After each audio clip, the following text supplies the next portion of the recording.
What's good, YouTube? It's Sos. Money is saying you already know the vibes. We back with another reaction. I haven't went live in a minute, so I feel like I need to go live. You know what I'm saying? I feel like I need to go live. Let me fix this camera real quick. All right. Yeah, I've been seeing like mad mad different videos with Hassan Campbell. You know what I'm saying? And then I came across this channel called Hood Horrors, bro. Right? And they was talking about some Hassan, this, that, and the third, you feel me? And then I scroll down and I just see hella Hassan shit. Yo, what's good behind the bar? You know what I'm saying? Yeah, this I don't really go live, but you know what I'm saying? We here, we doing it right now. You feel me? I'm trying to get up there with y'all, you know what I'm saying? So I had to go live, right? But what I was just saying is I came across this channel called what is it? Hood Horrors. So I'm about to react to that live real quick. You know what I'm saying? So before I get into this video, subscribe to my channel. You heard, put your chest in it. Smash that like button, turn your post notifications. Y'all get notified every time I drop the video. So yeah, yo, shout out to behind the bar though. You know what I'm saying? That's love. You heard? And I just got in here, so boom. Let me get to this shit real quick. You know what I mean? Hey yo, y'all let me know if y'all like my little Christmas shit in the background too. You feel me? Hold up, wait.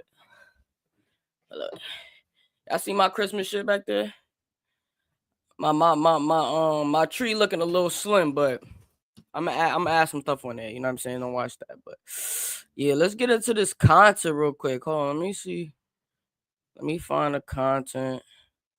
I'm like, yo, Hood Horrors. Like, who's this? Who's this reacted to Haas, gang? You feel me? Because y'all know that I be wilding out with Hassan Campbell videos. You know what I'm saying? He let me do it. So, you know, I give the content, you feel me? But hopefully that when we watch this video right here, this Hood Horrors guy don't you know what I'm saying, don't get offended and like strike or say anything. Hood Horrors is a great journalist. The Christmas decorations are lit. Appreciate you. Thank you. Yeah, I was watching some of his videos. You know what I'm saying? I'm like, damn, like this is mad put together. Hood Horrors definitely put his shit together, yo. Like, for real. Like, hopefully Haas don't get too upset of me reacting to Hood Horrors because it looked like this man is just breaking everything down. I'm like, yeah, nah, we gotta go live with this shit. Let me see. Hold on. Damn, how you do this? Oh, okay, all right.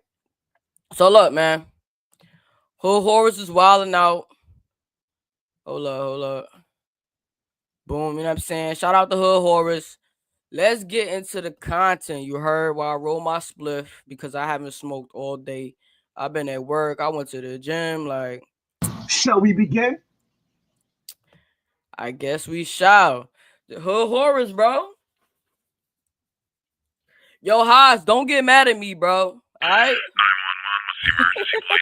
911, my emergency is the fact that I got a gun that I want to turn in that somebody tried to kill me with. White Plains, New York, 12 Road. In the fall of 2020, Hassan will go live early in the morning arguing with police over the phone while holding a GUN. What? He was rambling about the police trying to set him up to be killed and claiming he disarmed the wannabe assassin. You're trying to set me the fuck up. It was obvious he was drunk, and the story was making absolutely no sense. What is your name, sir? My name is your mother. Sir, what do you have on, sir? You disrespectful. What do you have on? I have these nuts. So I have a sweatsuit. I have a blue sweatsuit on. What kind of handgun is it? Oh, I don't give a come take it. Y'all not setting me up. I know what y'all trying to do. Take this extended that I took from the nigga that y'all tried to send to kill me. Who tried to kill you, sir? Your mother. What is your name, sir? My name is Hassan Campbell, the one y'all tried to kill me. When the cops finally arrived, Hassan will go on an incoherent tirade. The full video of the exchange between Hassan and the cops is on YouTube, but the next few minutes or so will be just a few highlights of the altercation. That's the Yo, I'm not gonna hold you. I like how he do his shit, bro. I really like how he put his story together. You feel me? Like it's just dope. Like he got the music in the background, you know what I'm saying? He got the voice and everything. Like, yeah, this is the story of Hassan Campbell. You know what I'm saying? Like it's giving like First 48 a little bit. You feel me? Like it's giving that a little Police bit. will I like come get it, right? So I'm the threat. There you go. There you go. I called you on the phone. There you go. I know, back up, right? I know. I'm the threat, right? I called the police so you could take that. But I'm the threat, right? I know. So there you go. I don't have to talk to you no more. You take that my property. What is happening right now? Gone, right? Wait, that was the danger of my life. I had to protect myself. I called the police. I did the right thing. I shouldn't have to talk to these officers no more about nothing. Right? I didn't find it. Somebody tried to kill me. And I called 911. I called you to help me to get this shit off my property because I know y'all trying to set me up. I don't even like police. And I see the Democratic Party saying defund the police. Break the stereotype where we can bridge the gap because y'all being defunded. Y'all being locked up. Now you being treated like them.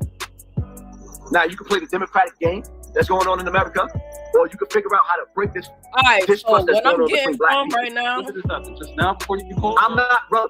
Right now, I'm getting this is before Hassan got big, bro. Like in the beginning stage, you know what I'm saying? Because I'm late with this Hassan shit.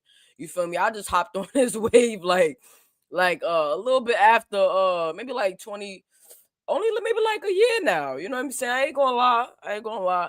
So this is some juicy content that I've never seen in my life. It's not relevant. You got a 30-shot clip and a.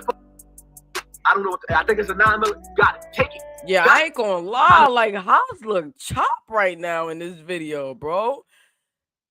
Yo, my son look chopped. Like this is before the bread. This is before the money. I don't see no Pele on. No fur. My son is outside. Like, bro, my son looking chopped. Yo, I'm not even gonna hold you. Gotta figure out how you came about this guy.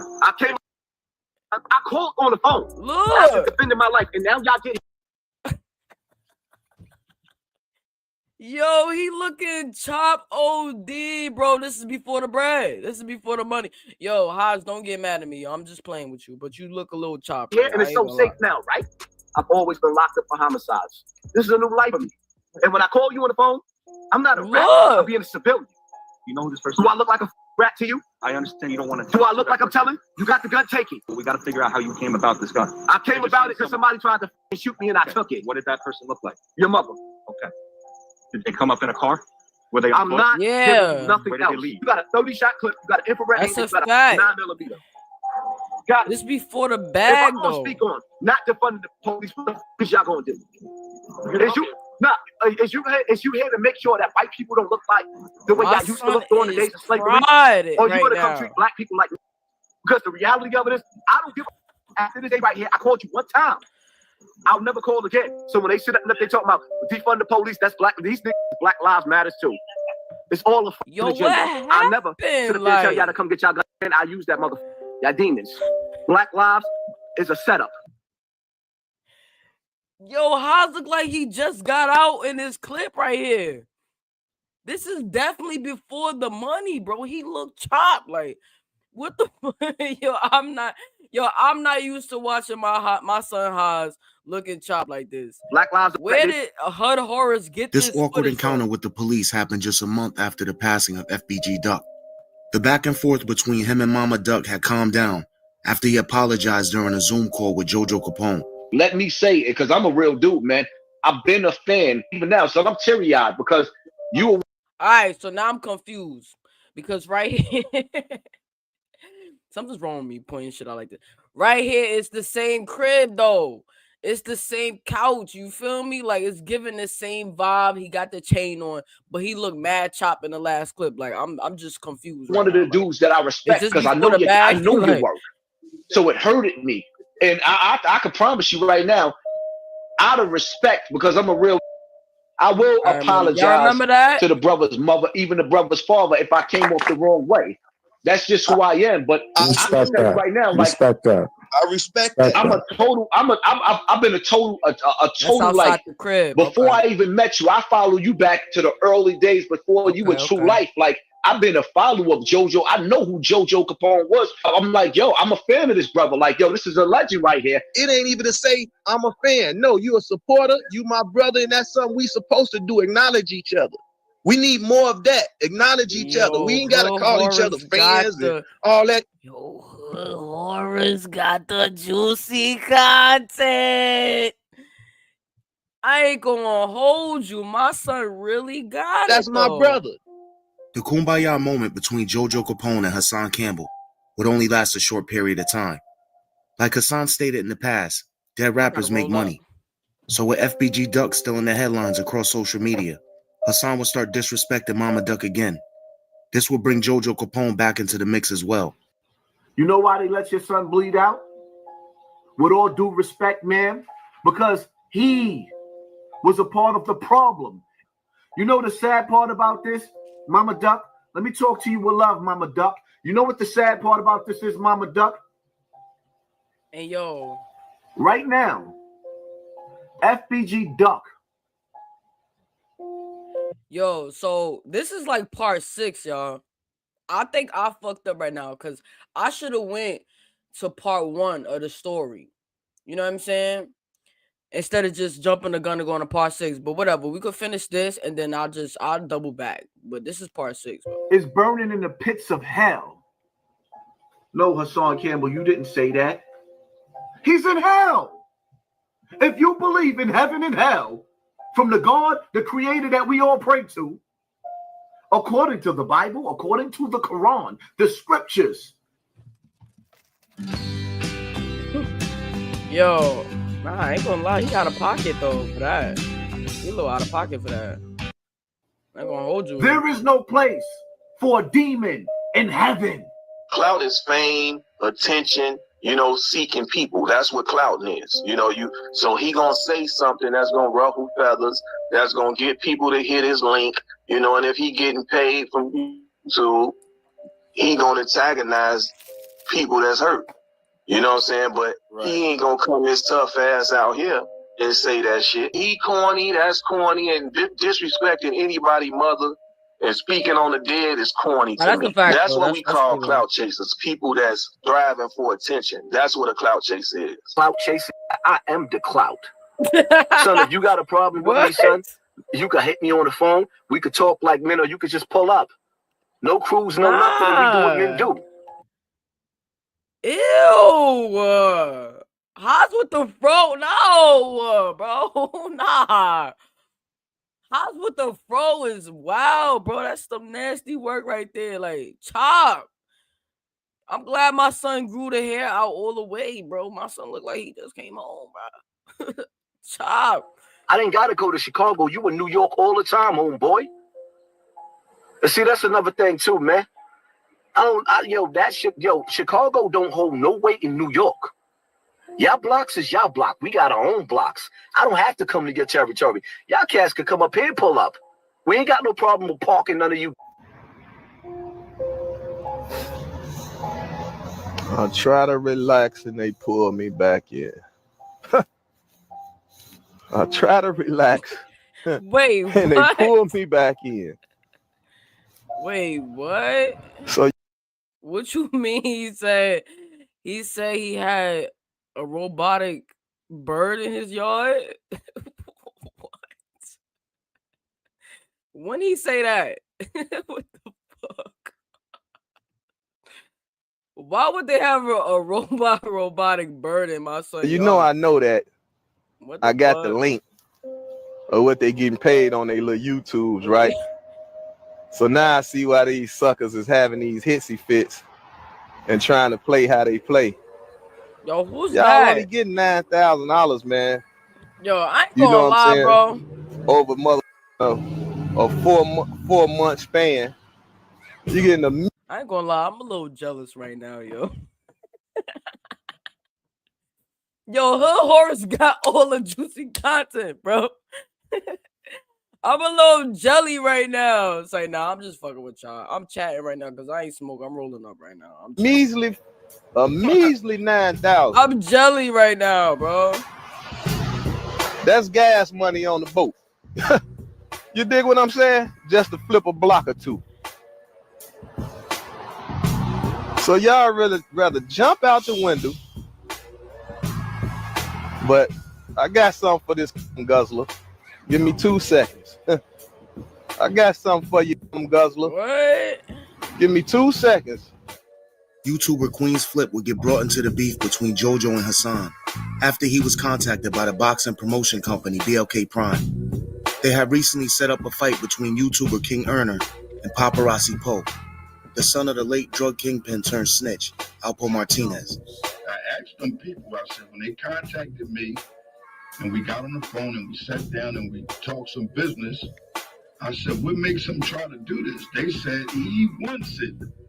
So that's the only thing I make respect about it. Other than that, I missed all this shit. Like, I missed all of it. Circus.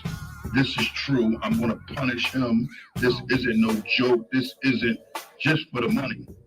Well, for this honorable coin, I'm going to break him up real nice. You hear me? BLK was looking to fill the undercard spot with JoJo Capone and YouTuber Gully TV. JoJo had been beefing back and forth online with Gully as well as Hassan. JoJo accepted the fight and told BLK he didn't care who he fought. They could put a 2 against 1. That's on my mama, my daddy, my brother, and my son. They can make that shit 2 against 1 with me. Yeah. No cap. Yeah. Put their ass in there and let's get it. Yeah. Let's get it. I've been beating ass for free all my life. I'm ready, Gilly. I ain't got shit to do. Let's get it. When you signing your contract? As soon as they send it. If they send that bitch right now, I'ma sign it. During a live stream, Queen's Flip said JoJo had told BLK he would fight Hassan. Everybody be asking me, man, does the Bluetooth actually work? Bro, you get a month for free. It's free. No, I don't care about none of that. What? YouTube is out of control. Like, how y'all gonna just throw a survey in, like, doing I didn't think JoJo would say he'll do it. Even when the guy spoke to him, he said, JoJo is a great guy. I'm like, what? He said he gonna do it? He said, yeah. JoJo gave him 2 options. JoJo gave him Gully TV and JoJo gave him Hassan Campbell. Hassan immediately began making excuses not to fight and started attacking Flip for bringing up his name. You're trying to set up boxing celebrity matches, build up animosity between them, so you niggas can make some bread while America is on its last leg. You're despicable. I do not respect you. I don't respect your work. I don't like what the f you're doing.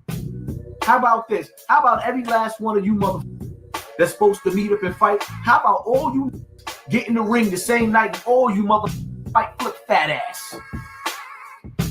Because you know what? It's dead wrong for a nigga to sit back and instigate. Put Flip in the middle of the ring and make him fight every last one of y'all. That's what you do, Flip. You put your fat ass in there and fight somebody.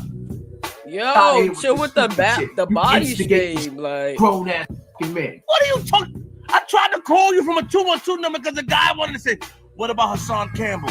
I said, "No, I don't think Poppy gonna do it." That's what I said. They called me for you, man. I didn't waste your time. You're not instigating between me and JoJo Capone. You're not instigating that. I don't even know where Hassan name came from. Okay, so you didn't say that you would want to fight Hassan. You didn't care who you fought. You didn't say that. Yeah, I didn't mention him. Everything you do is for views. Yo, I missed all. So when you feed a homeless person, that shit ain't real. It's the pulling the views. You getting fat while America's starving. You are assassinating souls on this internet. That's nonsense. What do you do for the community of the Bronx? Let someone walk there and let your chest hang out to show that you can go back there. After what you said happened, putting a whole pipeline into a part of Jamaica that don't have water. You know how much that costs? Who have you put on? Besides trying to fight and talk about people's children and what their wives and mothers? What have you done for your community? I never see you out there giving back to the community, giving back. I've never seen it. Please show me, Hassan. Yo, you talk about people's kids. Honestly, I honestly don't think that Hassan could even do that, bro. I feel like he gets so much hate and people gonna want to try him that he wouldn't even be able to just go back to Bronx River and give out like Like for instance, like turkeys and like turkeys, give away turkeys, clothes, book bags and stuff like that. I feel like he just get too much hate and somebody's gonna try him because he run his mouth so much. You know what I'm saying? So kids, mothers, fathers. hey, and look, Haas, if you watching this, there's no shade to you or nothing. You feel me? Like I fucks with Haas. You know what I'm saying? Regardless of the videos I do, I don't agree with everything that he be talking about. But I actually enjoy watching Hassan videos. Hopefully I get a little interview, you know what I'm saying? Without him talking about something, I gotta pay him $500. Like, it's cool and all, but I'm not about to pay nobody $500 like for an interview. Like that's, you know what I'm saying? I mean, I know he gotta get his bread and everything. I mean, I guess he gotta get his bread. I guess I don't know how I feel about that, but I wasn't gonna do it. That's why I never happened. Whatever. Yo, the big bad Hassan Campbell. Raz B from the multi-platinum selling boy band B2K went live with JoJo Capone and 2 other guys. They would collectively wage a bet of $375,000 for any YouTuber that wanted to fight JoJo Capone. Why you got man, Raz B? I got my boy Nick. I got the legendary Steve McConnell, and you got the OG. Wait, JoJo what? Capone. You already know. Let me tell you this. I want to be the celebrity judge. I'm putting a dub on it out my own pocket. I'm Raz B from B2K. I know me. I sold millions of records, hit movies. You got served. Got my new artist, Nick. How much you got on it? All right, he got 5 on it. I got a dub, so that's 25. What you got? Steve, what you gonna talk to the people? Bro, Raz B is mad random. What the fuck? That's like mad random. Like what? Check it out. Came here to support my brother. We pulled up. I ain't gonna front like I'm putting the whole 100. It's 10 of us. We got 10 apiece. That's 100 out of our pocket. So we at 125. Any YouTuber, any street dude, anybody want to with my man, we at 125. So y'all at 125. I got 250 in escrow to show right now. So that's 250 and y'all 125. 375. We in the boxing business. And when I wake up and go to sleep, it can be up to 500,000 or a meal ticket. But I'm gonna introduce whoever to Trigger and Trouble. I'm ready for whatever, whenever, and however y'all want to do it. 2 against 1. Y'all already know my slogan. Get down and lay. Not Raz B. I said Raz B. Raz B. Yeah, that's his name. Not him answering the chat. Like what? What is he? Why he even chilling with them though? Oh, okay. I guess because the JoJo Capone guy, but yeah. Like, was that his manager? I didn't catch that. Y'all can let me know. We out this bitch. I'm gonna see you right now. There's no way in hell I'm turning down $375,000. That was mad cringe. I'm not even gonna hold you. That was mad cringe. Y'all married. There is no way in hell I'm turning down $375,000 to punch you in your face, JoJo Capone. I'm with it. Lil Poo Poo from Bronx River, aka the Cup Guzzler, had the audacity to wake up and say she want to fight me now because she see that I'm flaunting $375,000 in escrow for fighters. Yo, ain't just nobody for fighters. watching that, man. So when bro. I tell people that these people are clout chasers, that's exactly what they was. Hassan settled his differences with Queen's Flip the day after the Raz B video. He will go live with Flip and call out JoJo Capone once again. I want JoJo Capone. JoJo Capone talked all that shit. The sat up there. He threw my name out there. Okay. At first I said I didn't want to do it. Then he gets up there. He tells me that they're going to have $375,000 to fight. So I tell him I fight him. Then he going to act like I'm clout chasing him. Like JoJo Capone, I want you to understand something, right? I respected you. Once upon a time, once you show me, like, first and foremost, I don't respect no man that call another man shit. I don't play those games. But the reality of it is, you don't call my name out, throw my name out there, then throw out there any YouTuber. Homeboy said specifically, any YouTuber that want to fight, then JoJo flexed his muscles and said, I got 250, we got 375 all together. So when I said, I'll punch you in your face for $375,000, now you don't want to put the bread up. JoJo Capone is all mouth. If I get him on the phone, would you speak though, or you don't want to speak at all? Because I'm not going to speak. Hold on. Oh, JoJo, listen. Hassan is on the other line. I didn't click over yet, but I'm live, and he was talking. You serious? You Don King ain't got shit on Flip. Do you want me to connect the call or not? You can click the phone. I don't give a. Can you hold on? Just hold on, Joe. Hold on, please. Hassan, Joe, Hassan. You know, I was just telling JoJo this is a misunderstanding, but you know he feels how he feels. Man, Hassan jumped out the window. He know what he be doing, man. If the squash as he said, he should have left it at that. How you just throwing yourself in a loop? So now I can't say niggas ain't clout chasing because they doing all type of clout chasing. So you didn't see when Clean Swift and them was live, and my name came up to fight you when I flipped out saying, hold up. I flipped out saying, why y'all volunteering me to fight JoJo Capone? And you could have left it. You got to learn how to dictate your moves. You can't just send you out, though. Yeah, that is true. You was sitting in your car doing a live. Could have easily been on whatever. When I watched the video, right, being that nigga threw my name up, put your name up, for the fight, I didn't volunteer for that. But when I saw y'all talking about y'all accepting the challenge, and your man said any YouTuber, right? He said specifically, and you took it upon yourself to jump in there. $375,000. I didn't think that you was going to take offense. Yeah, I ain't gonna lie. I'm kicking the ring, nigga. I'm fighting. I'll fight. I ain't gonna lie. Yeah, that JoJo dude look like he'll put Haas in a headlock, gang. He do, bro. I ain't gonna lie. He look like he'll put Haas in a headlock. It was I'm gonna punch him into his face. You could have said what you do. No, but that's what you do in boxing. Right, but see, that's when you attacking that. Yo, yeah, that I don't know. My son would definitely get it shaking with him, but none of the fights would end up happening, including the fight with King Erner and Paparazzi Poe. Hassan's mother would pass away a few months after the back and forth with JoJo Capone. Wait, she had been sick and in and out of the hospital for 2 years. So these are the 2 years you see me going bananas on YouTube. You know, the outburst, the crying. Wait, you see me outside with the hammer, with the doggone police, all types of stuff hold like on, that. My fault, y'all. I gotta go back. Hammer with the doggone. Who passed away? She had been sick and in and out of the hospital. None of the fights would end up happening, including the fight with King Erner and Paparazzi Poe.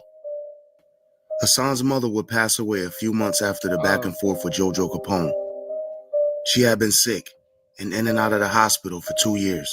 So these are the 2 years you see me going bananas on YouTube. You know, the outburst, the crying. You see me outside with the hammer, with the doggone police, all types of stuff like that.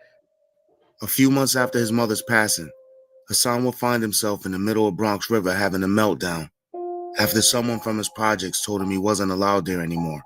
All of the older niggas in my hood I extorted. Why would they like me? Bronx River still get down for this shit.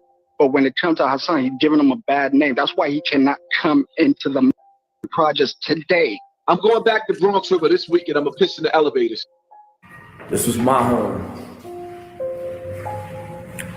Ain't no better place to die. It's my shit. It's my home. It's my home. There was a time when I carried this shit on my back. It's my home. I'm a real lobby boy. In the belly of the beast. I ain't running from nobody. If I had to die anywhere, Bronx River would be the best place for me to die. It's my home forever. Forever my home. Forever. I got a lot of tears to give. Bronx River would be the best place. Pain. Bronx River ain't never gave me nothing but pain. You're more than welcome to come get this pain. Pain. Pain. I promised myself I would go with my mother. I hate you now. Pain. Pain. Give me any of you. Whoa.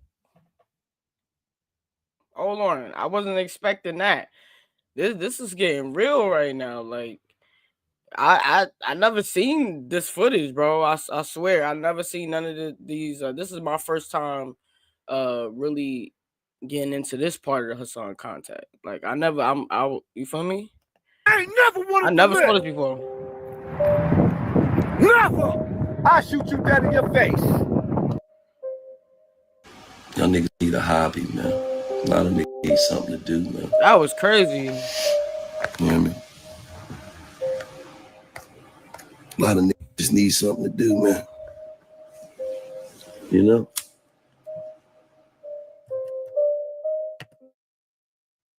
burnout. We all experience it at some point. It's so important to me that I've actually been working on it in therapy. In fact, yo, wait a minute. It's part 7?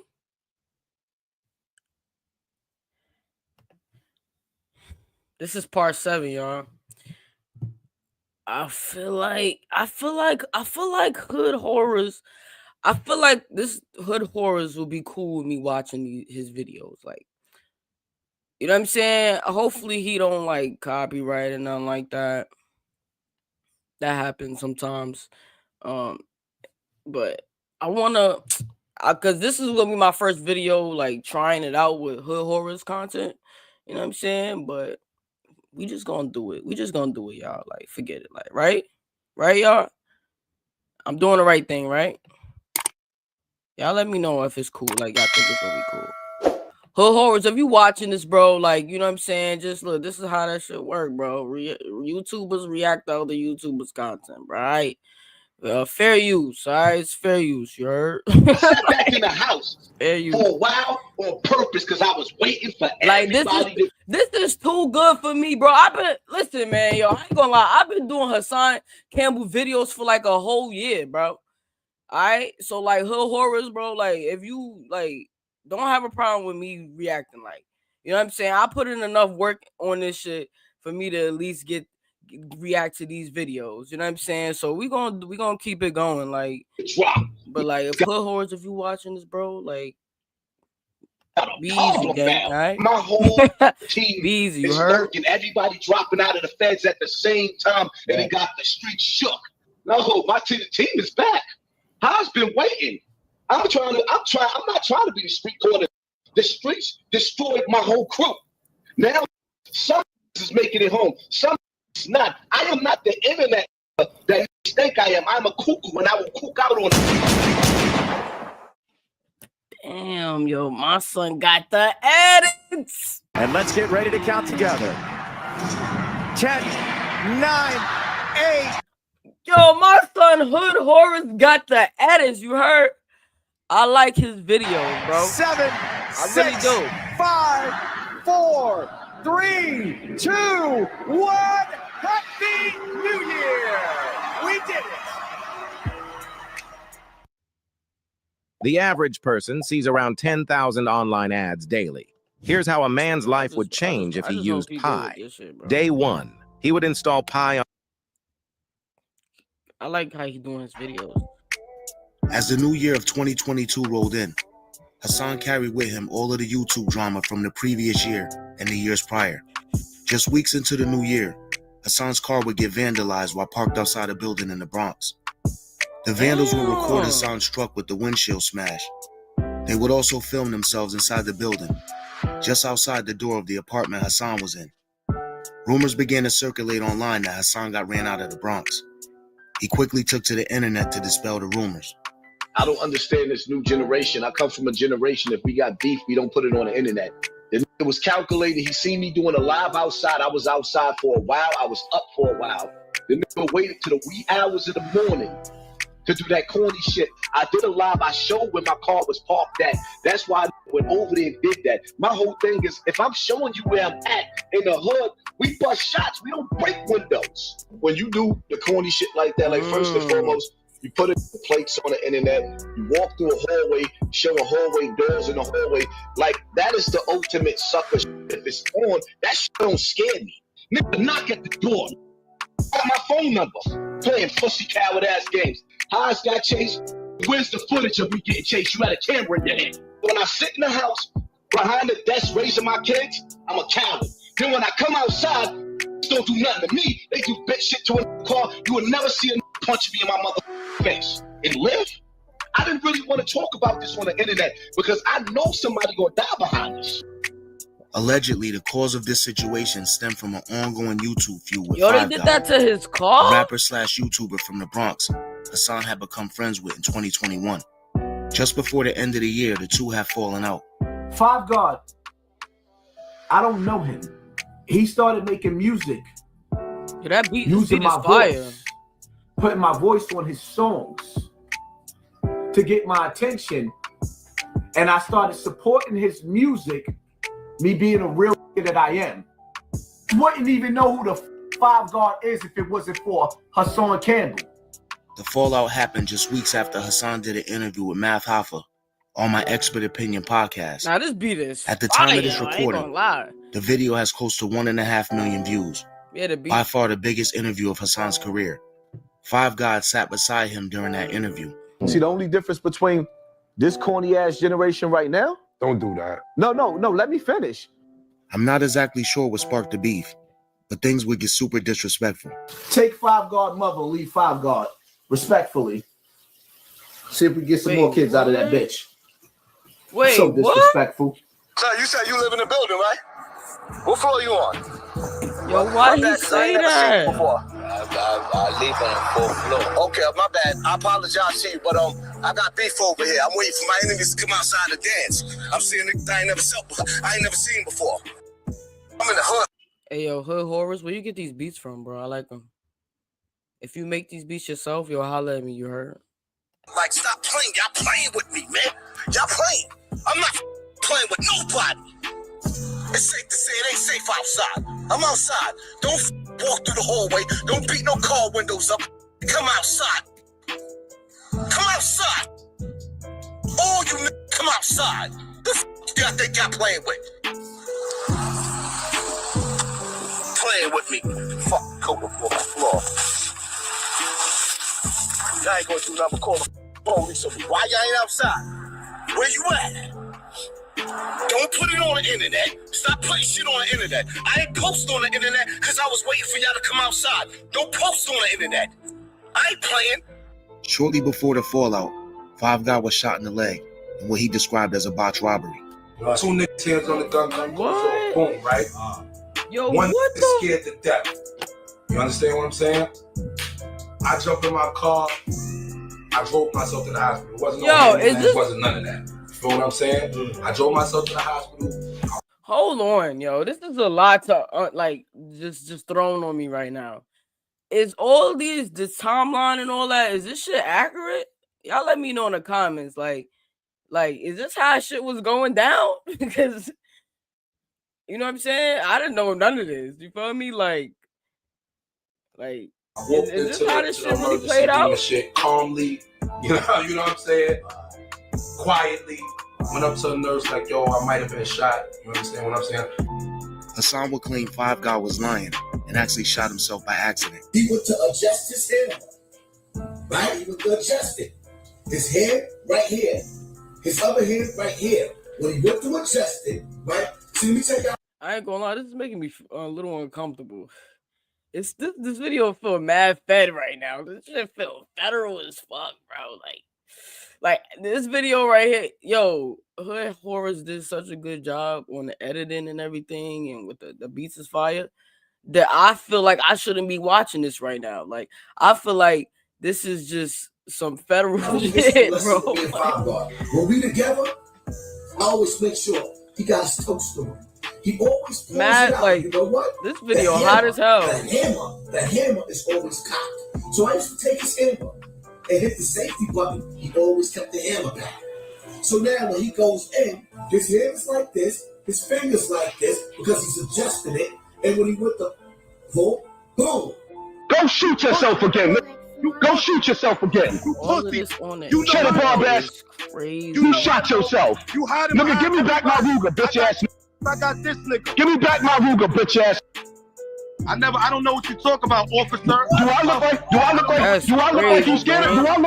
Do I look like I'm scared of you? I don't know why I look crazy, AP. Like, stop blowing it up at the bubble. Stop blowing it up. All right, so there ain't nothing else to talk about. We already know what's up. Stop talking. So log out. Log out. So log out. So log out. You bust the window out my car. You scratched my car. Remind my young boys come through there and keep that off the block. Do it. I dare you. I dare you. I dare you. I'll be on Soundview too. I dare you. Yeah, I know. I bet you right. Go right. I'll be on Soundview too. None of them tell me nothing. When I say it's go time, it's go time. See? Shut up. Could have been do what you do. Do what you do. Do it. Just touch your car and you got scared going to the police. Right. Did you see a police report? Did you see a police report? Every time you ain't got nobody, bitch. You lying. Who seen Five God ever do something? You seen you do it. All right, so why are we talking? Yeah, you never see me. That you ain't supposed to. All right, so why are we talking? Why are we talking? All right, so let's not blow it up. Nigga, when you go to jail, don't drop the soap, you lying ass. Hurry up and go to jail. Hurry up and go to jail. That's what you do. You sorry ass. You're a bum. The following month, Hassan's career would get a nice boost when he appeared on DJ Academic's That's grimy. podcast. I was gonna tell me my dread. He would address Five God, but not disrespectfully. I will never. Y'all didn't tell me in the comments my dread was sticking up like Bronx that. drill music when you dissing the dead. I love and learned to love Bronx drill music because of the brother Five God that I was rocking with. I loved his music. He made Black Lives Don't Matter and certain other things. I loved that brother music. He was one of the first drill rappers that I ever wanted to see win. And if me and him didn't have a fallout, he would have been sitting right here with me on this camera, the same way he did with Math Hoffa. During the same podcast, he would address the mother of the murder victim in the 1990s. To the mother of Dennis Tappan in Boston Secor.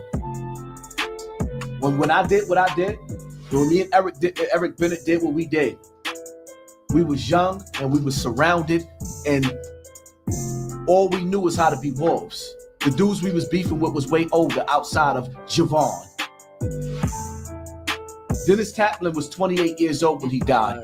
I just turned 18. We ain't have no business beefing. I pray that the family could forgive me for killing that man.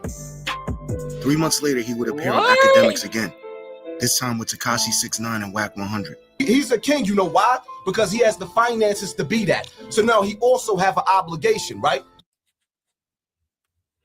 Yo, I'm too fried for this shit right now, bro. What is he saying all of that on these? So hold on, wait. Let me finish. The same obligation that Shotty and Nuke had over you, you got over them. You got to make sure every soldier make it home. You said because he's a millionaire, he's a king. Whoa, oh, you did say that. You said that shit. Yes. So you saying you could be broke. He's in a position. Can money buy you? Money, not me. You running around. Money ain't gonna buy me. He has power. He has money. He has an influence. The money bring the power. He has influence over everybody in here. You got children watching you, and you got to teach them right from wrong. No. Let me finish. You can't make him no teacher. He's an entertainer, bro. Let me finish though. I want to say something to you, right? There's a brother that you know, right? His name is Ish.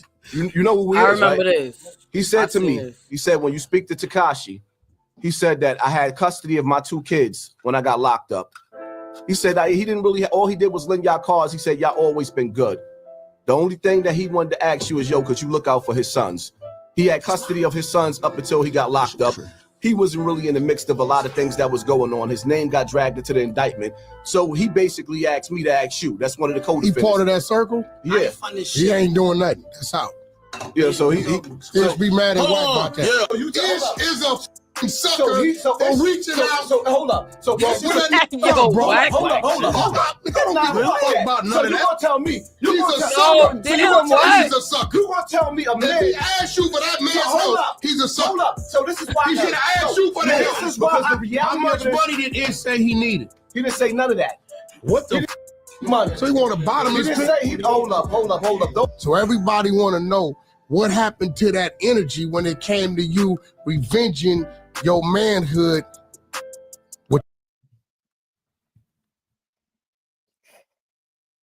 Yeah, I remember this. After this interview, Wack went on Clubhouse and it went down, bro. Wack went on Clubhouse and told everybody that he said this on academic shit, right? But the way Wack worded it was a little bit different, you know what I'm saying? Like, so Hassan had a problem with that. Like, and that's when Hassan's channel was like demonetized, or I think it was taken down. But that man, I don't have it in me to kill that man. Because even though he violated me as a child, he protected and fed my mother's kids when my mother was going through certain shit. That ain't got nothing to do. I'm not finished. No, don't that take ain't away the violation, from my pain. bro. Do not take away from my pain. That's not the violation. Listen, let me you creating a reason on why you ain't gonna get out. Listen, hold so up. You gotta stop screaming that gangster shit. Hold up. You ain't discriminating with his gangster, bro. Don't let me. I still got nightmares. Don't take away from my voice. That man was putting food in my refrigerator when I was 9 and 10 and 11 years old, when my mother wasn't there to put that food in that refrigerator. Yeah, but that wasn't doing that. Just to do that, he putting food in the refrigerator because he's violating you, putting something in you, bro. Oh, yeah, whoa. You can't get that credit, bro. Africa Bambaataa. Oh, whoa. Wait a minute. I always thought, see, that was disrespectful. Okay. So when Wack went back on Clubhouse, he did say he said it like that. And then Hassan was like, yo, you ain't say that to me? I remember that. Wait, hold on. Because this was a big thing. Like, the whole situation was how Wack worded him asking him about Africa Bambaataa. You know what I'm saying? Wasn't there to put that food in that refrigerator. Yeah, but that wasn't doing that. Just to do that, he putting food in the refrigerator because he's violating you, putting something in you, bro. Yeah, you can't get that credit, bro. Africa Bambaataa. Yo, yeah. So that was crazy to say right there. Like that's fighting words right there. Like I would have had to snuff off rip. You getting snuffed. That's it. Yo, interview over. Done. Sorry. Somebody has to pay for that. Like I wouldn't even care how it would have turned out. Like hell no. Sat in a room. See how we in this room? That man sat in a room. That was crazy. And he apologized to me in front of a room full of people. That was enough? That was enough. I love that man. Was good. See, now when you say that, people gonna know when you say that. People gonna say it went from to a point to where you accepted it, to a point to where you liked it, to a point to where you embraced it, bro. Hold up. What are you gonna do when you see it? If Hassan Campbell don't have it, what? Hit him in the head with the. You say you beat 2 bodies. I'm a father right now. Yeah, shout out to my son Dia, bro. I remember. Let me tell you something. When I first started this channel, I remember off rip everybody that been supporting me from like 100 subscribers. You feel me? I remember. You know what I'm saying? Shout out to you, bro. I remember you was there. As anyone could expect, the relationship between Wack and Hassan will go left shortly after the academics interview. It's a few of y'all. On the podcast, I had to keep it real. The 100 side wanted me to ask certain questions. I asked him. I shut down the 6ix9ine sending some money shit. I asked him why he never did nothing to Bam. He said he gave his mama grocery money. So I said, okay, groceries for groceries. Nah, that's crazy right there though. Wack was going crazy. Wack was wilding. Wack has no filter at all, bro. After an online disagreement a few days after the interview, Hassan will reveal he has. Hold on. Asked him. I shut down the 6ix9ine sending some money shit. I asked him why he never did nothing to Bam. He said he gave his mama grocery money. So I said, okay, groceries for groceries. After an online disagreement a few days after the interview, Hassan will reveal he has secretly recorded a few phone calls he had with Wack before the interview. On those recordings, Wack would discuss having access to a video with Nipsey Hussle engaged in questionable sex acts. He would also say disparaging remarks against Nipsey's ex-manager Big U and former boxing champion Oscar De La Hoya. I've been on the phone with a bunch of A-list celebrities. You've never seen me do that to anybody else. I had somebody in my ear telling me like, yo, you need to record him. And it went against who I was, and I recorded it. And sure enough, now if I wouldn't have recorded him, they'd have never seen how foul he was. When you listen to the phone conversations and the things that he was saying, some of these people was his friends. Wack 100 was one of the most wickedest, foulest dudes that I've ever came across. I knew the whole time Wack was playing me. I'm a street dude. Hassan would play the recording within a week of doing the interview. The full recording is on YouTube, but the following is just a small clip. That was crazy.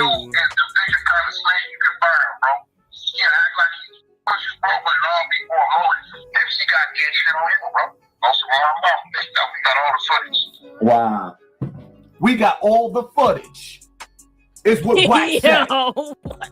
His mentality is, this is gonna get Wack killed.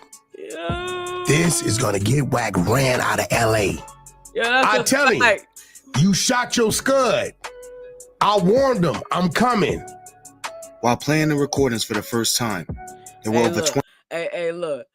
As soon as my shit get fired, bro, I'm gonna need be some moderators. You know what I'm saying? Right now, we a little too small for that right now. You feel me? But when my shit blow up, we definitely gonna have some moderators. You're gonna be in there. 20,000 people in Hassan's live. This will mark the first and only time his numbers ever reached that high. Wack promised to get his YouTube channel knocked down. The two of them will speak the following day through StreamYard on Academic's channel. You can't start a war and tell me how to fire back. So you had your fun, right? I don't give a about a YouTube channel. That's how you make your living. So I'm gonna have my fun. The page gonna come down and I'm gonna laugh about it. You laughing, I'm laughing. I don't give a Outside of my presence, over the internet, you got more aggression. You didn't have this aggression in that room. Hey, now what you mean? Hey, look, bro, when a man say, why you didn't put that work in with nigga that you, I don't know how much more aggression you need. If you're going to get mad about it, get mad about it. If you ain't. You ain't say nothing about it. You got to punch you dead in your face. Like, that's what I was saying. That's what I was saying right there, bro. He said he said something disrespectful, bro. Like he did, Haas. He really did. He wilded out. Come on, man.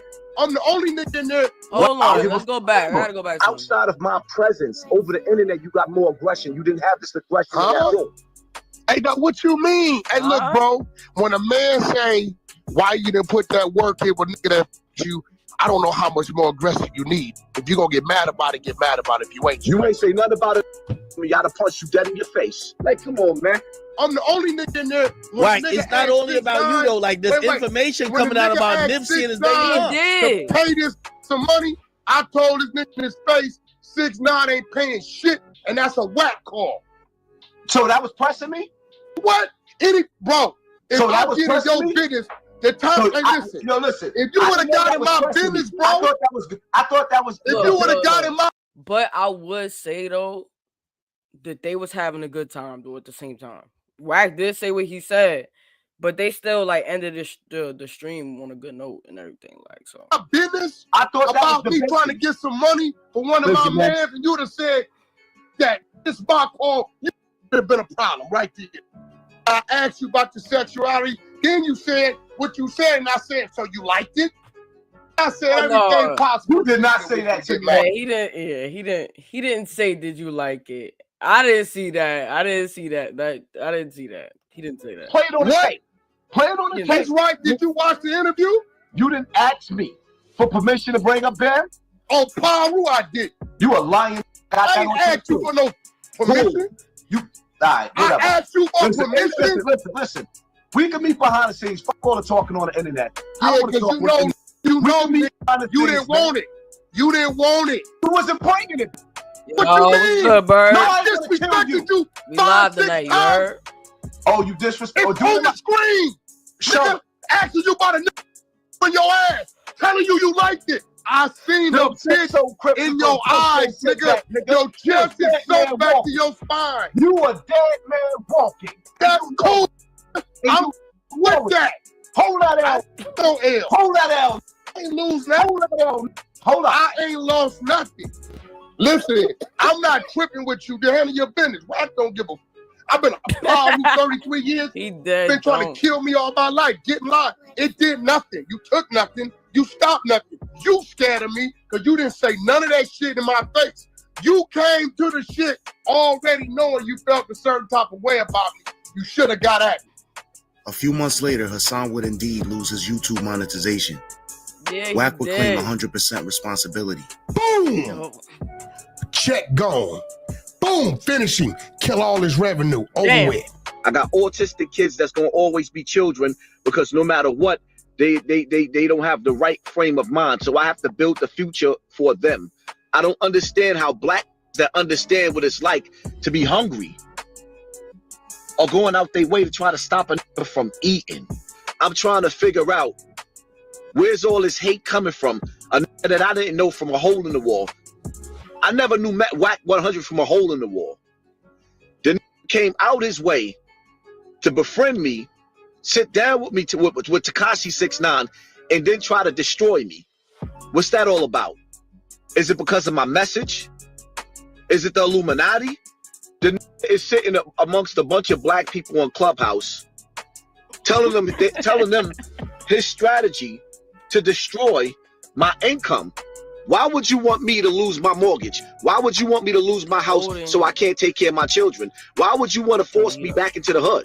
He's telling me, why would I do that to a black man that has kids who got a family to feed? Bitch, you thought your move was gonna get me murdered. Damn, yo, my son hood horror. Is Blue Chew okay to use these days? Yeah. He got it for so real. taking chewable. I feel like I'm watching a movie right now. Hold on. I definitely feel like I'm watching a movie right now, bro. This dude is some good. I'm Kiana, and I leveled up my business with Shopify. I have 3 businesses that are selling on Shopify. Once I figured out that Shopify was... If I shoot you, I'm brainless. But if you shoot me, you famous. Yo, I don't go nowhere. What's the nigga to do? We going when apart. The streets is watching, waiting for you to make your first mistake. What?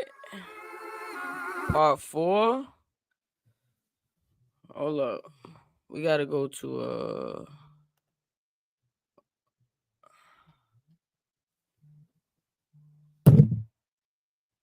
I gotta go to part 6.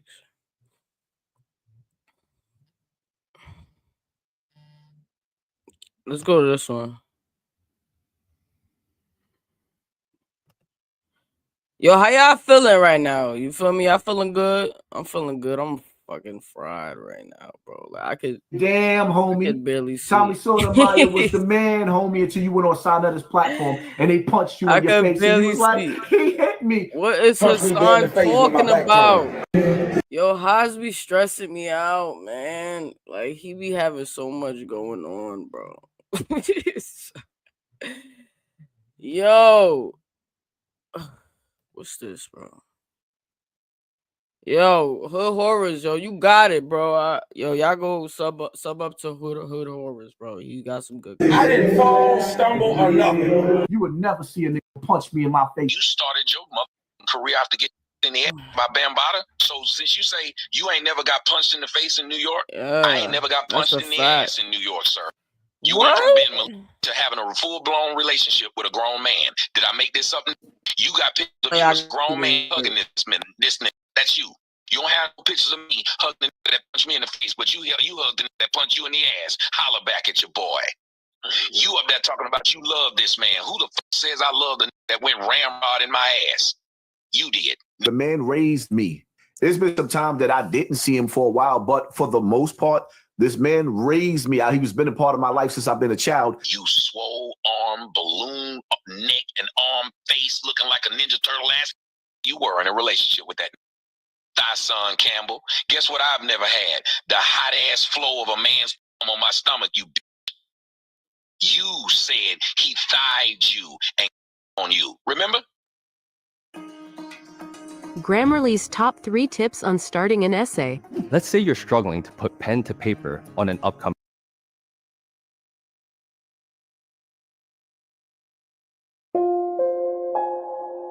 In May of 2020, Hassan would once again go viral when he did commentary on the murder of a 46-year-old man from Minnesota named George Floyd.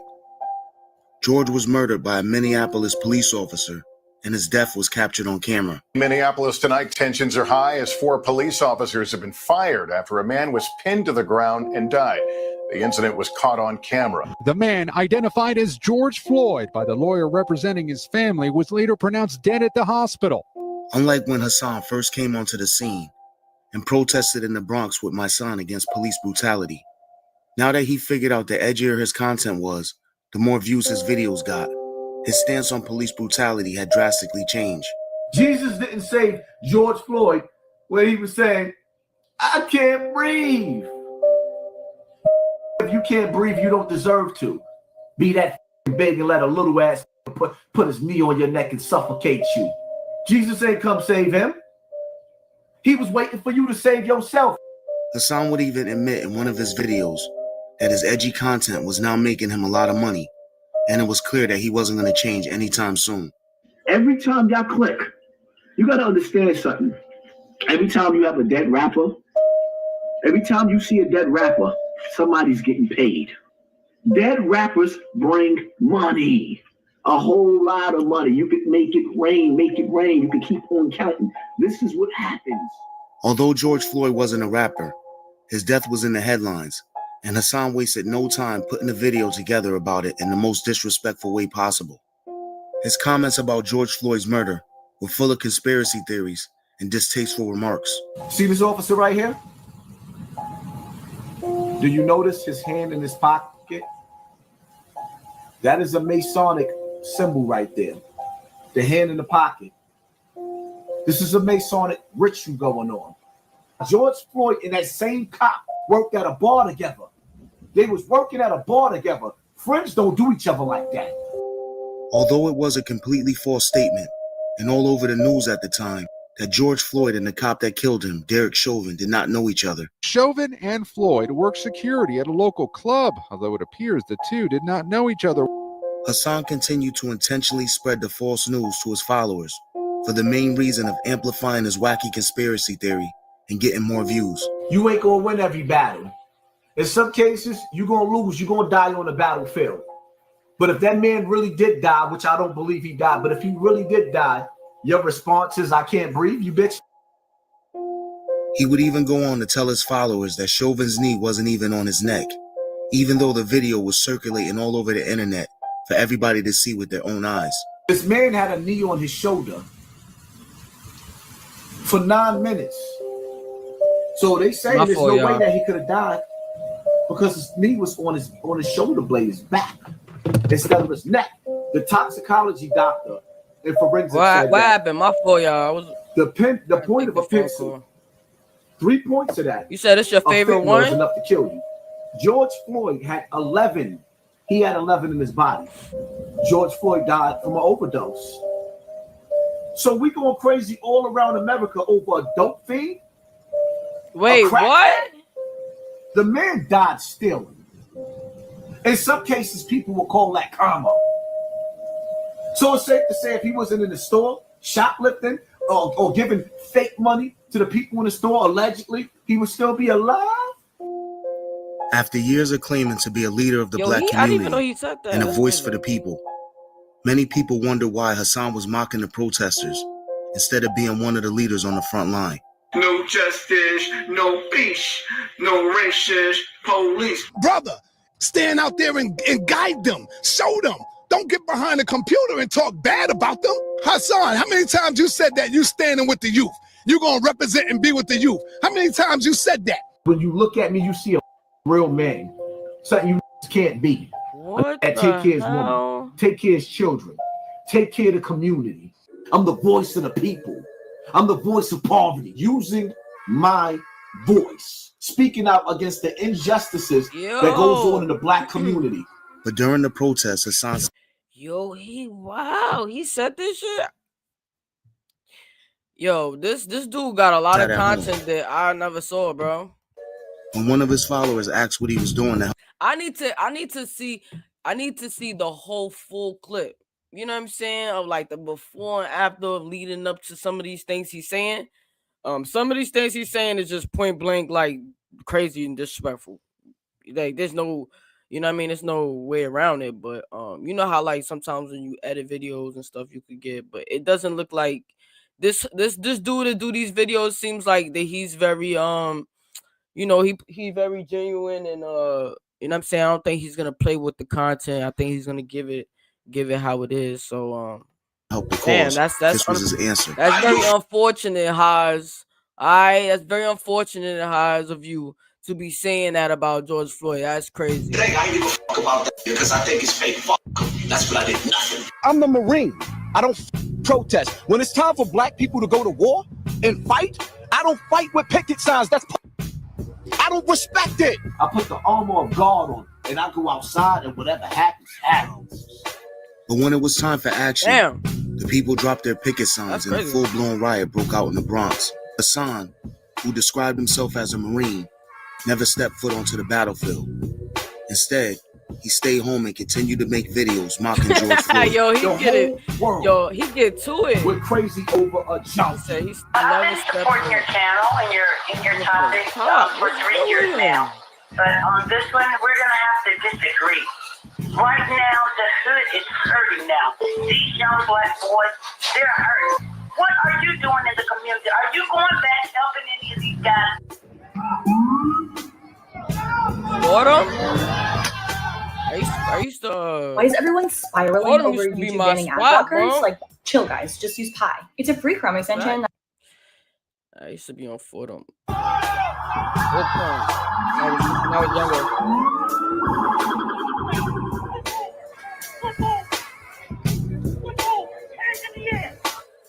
When the chaos was over and the coast was clear, Hassan finally left his house and made his way to the Bronx. They say I don't come outside while I'm outside. Look.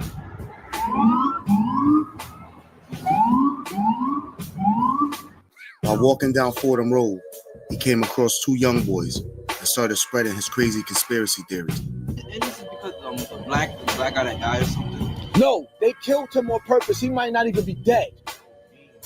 He was a porno star. He might not even be dead. He was a Mason.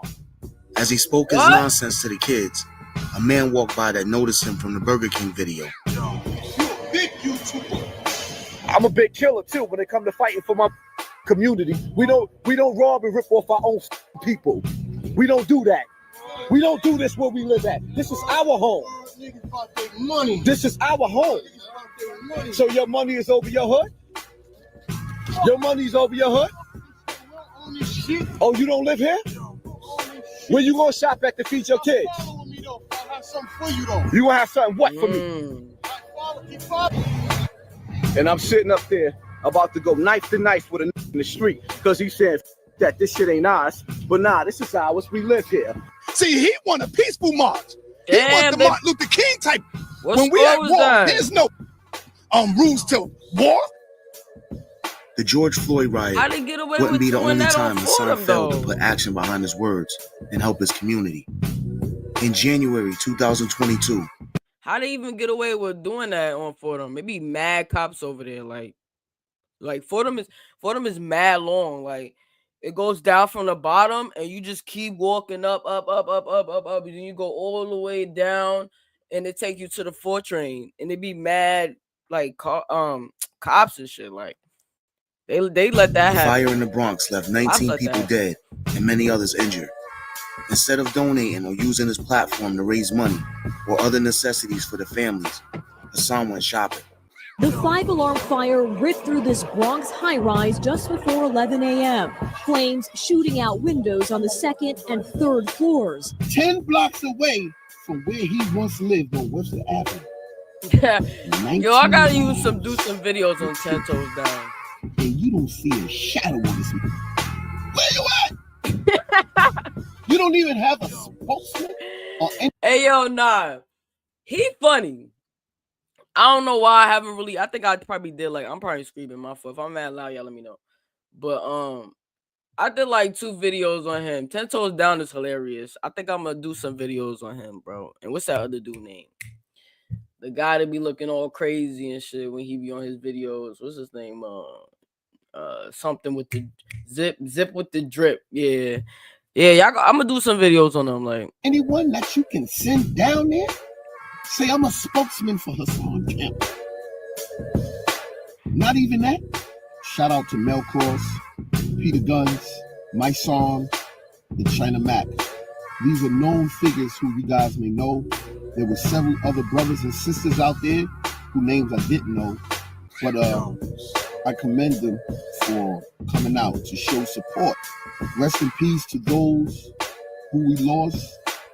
Once again, I commend you, brothers. On the other side of town, Hassan Campbell was out buying hats. He was out buying hats.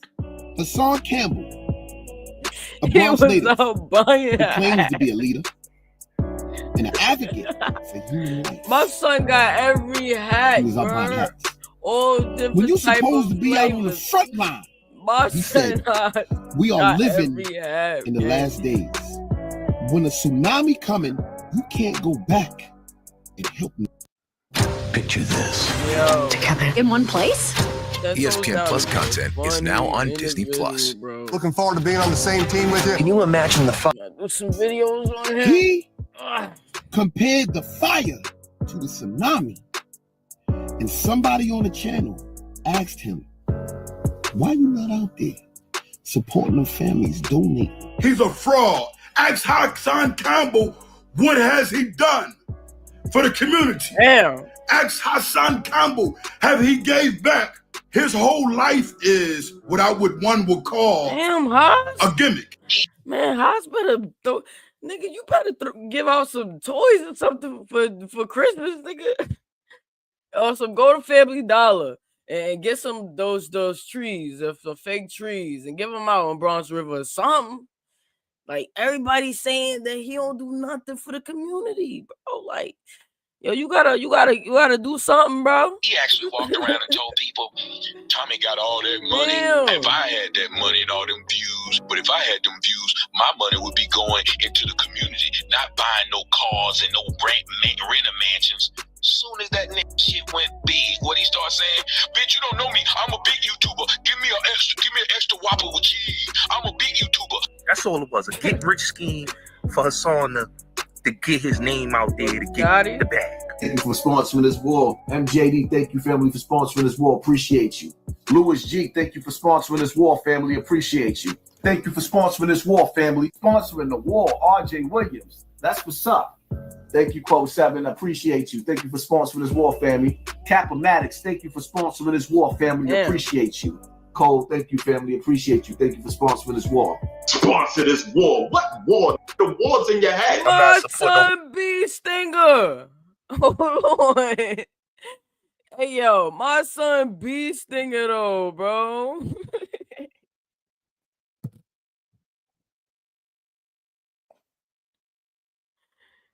Appreciate you. Thank you for sponsoring this war, family. Capomatics, thank you for sponsoring this war, family. Appreciate you. Cole, thank you, family. Appreciate you. Thank you for sponsoring this war. Sponsor this war. What war? The war's in your head. I'm not supporting no fake ass wars.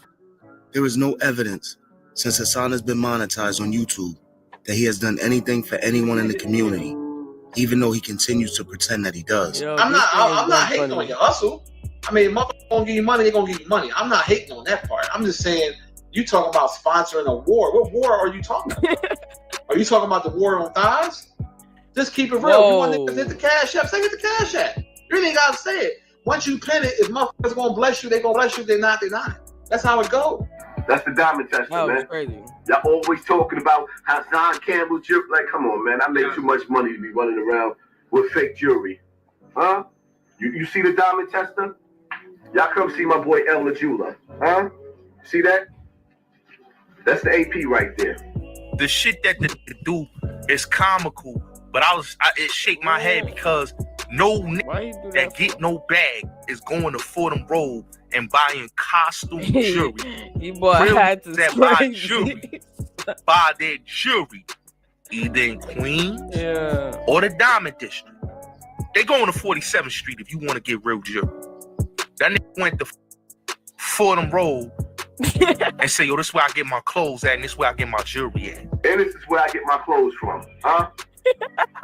You want to get fly? Right on Fordham.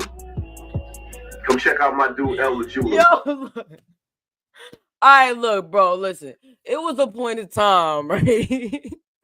When Fordham, it was lit to go shop on Fordham. You know what I'm saying? It was cool and shit. But then it was like a wave where like nah, like nobody's going to Fordham to go shopping no more. You know what I'm saying? Like people was trying to, you know, like yo, like you go shopping on Fordham Road still.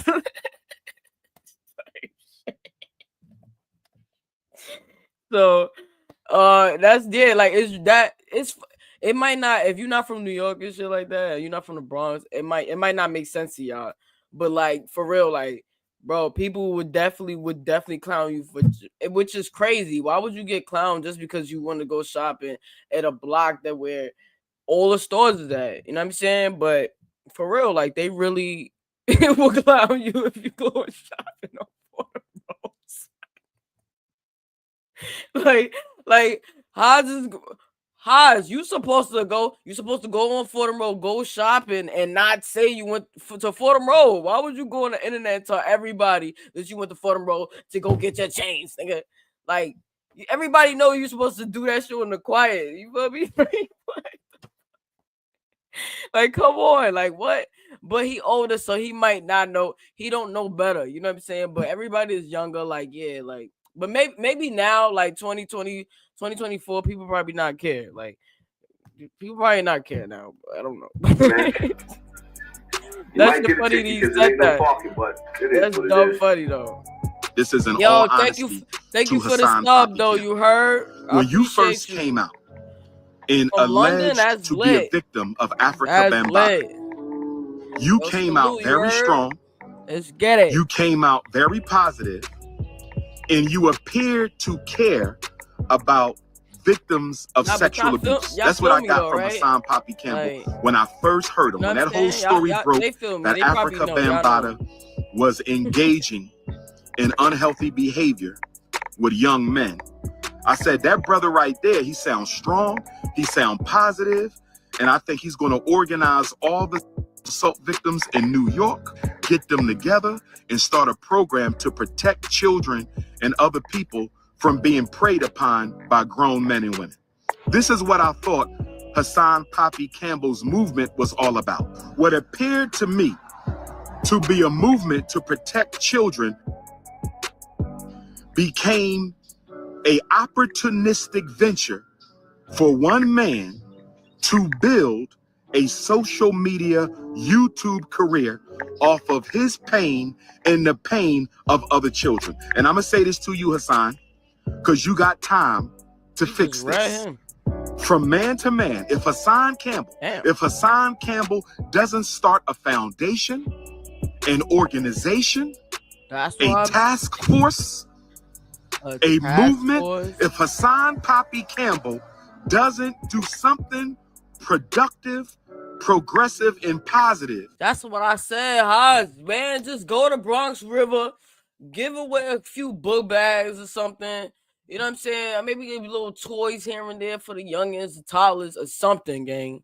Because these videos, is just, I don't know, bro. Like, it's kind of like it's, damn, I'm losing a little respect for Haas. You know what I'm saying? Like, for real, like, it just, her horror, he's highlighting all of just the terrible things Hassan said. Like, it's just crazy, like, just to see it back after back after back. You know what I'm saying? This is to address is why he said it though. Abuse in the black community. I'm going to have to label you a hypocrite. I'm just going to keep it honest, my brother. You are one of the top YouTubers, my brother. You're one of the top YouTubers. And to me, I think the money and the attention of YouTube threw you off your path.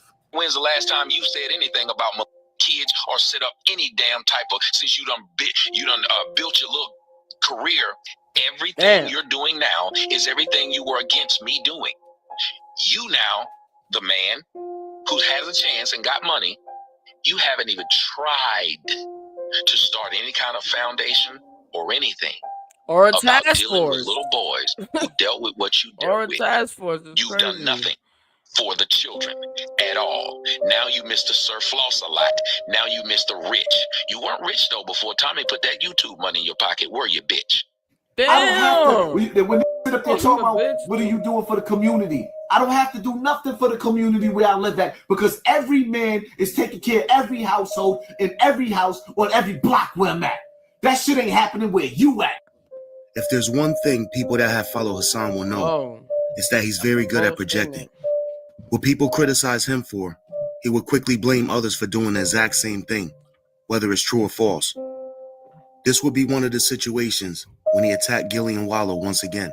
It makes me sick how they'll sit up there and give $100 million to a like Gilly so he can sit up there with Wallow and keep you entertained with $1 million worth of stupid game, and y'all fall for that. Them don't give a about you. We came in Walmart to do a give back, so we're gonna pay for some people groceries and some people items, and you know, whatever they bringing up to this counter, I'm paying for that. Are you serious? Yeah, don't pay for that. I'm gonna pay for that. All right. Thank you. No problem. That's nice to him Same to do thing that. for her. That's nice. I am in shock. God bless you. I call you coming. Thank you. Same thing for them too. Can I get a picture with you? Yeah, come on, baby. That's the type of stuff I'm gonna be doing if I'm rich. We be helping out, giving back. How you feeling, brother? I'm gonna pay for her stuff. This all hers right here. I'm gonna pay for her stuff, bro. Come on, baby, go pay for it. Yeah, make sure you give about $4.5 million to Black-owned businesses, man. Two members of Philadelphia's hip-hop community were honored at City Hall today. Councilmember Kenyatta Johnson recognized Wallace Peoples, better known as Wallow 2K7, and Nasir Fard, a.k.a. Gilly the King, this morning. The cousins and co-hosts of the podcast $1 Million Worth of Game are known as dedicated activists and philanthropists. Johnson thanked the duo for helping to provide $4 million in grants for minority-led businesses and social service organizations. I feel like he might have an idea what he want to invest in, but he just Nigga like you gonna talk I don't know. about He maybe like he don't. He's scared to make that power move. I don't know, bro. Think about that. Damn. Yo, these videos right here is deep. I ain't gonna lie, bro. What's this? Nah, we did that already. Hold up. Hold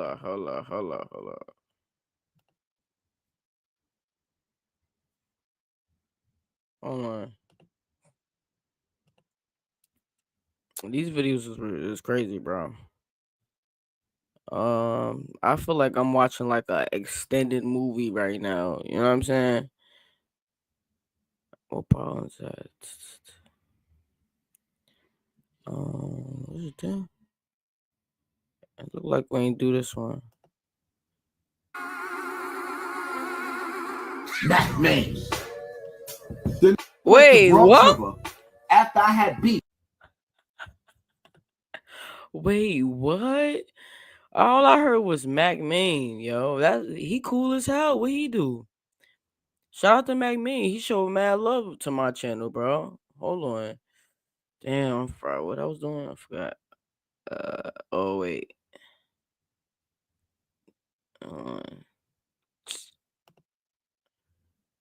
Yo, what Mac Mean do? Like,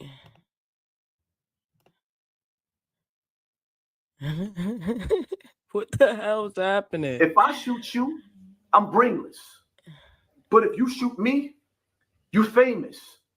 What's the nigga to do when the streets is watching, waiting for you to make your first mistake? That man. Then went to Bronx River after I had beef.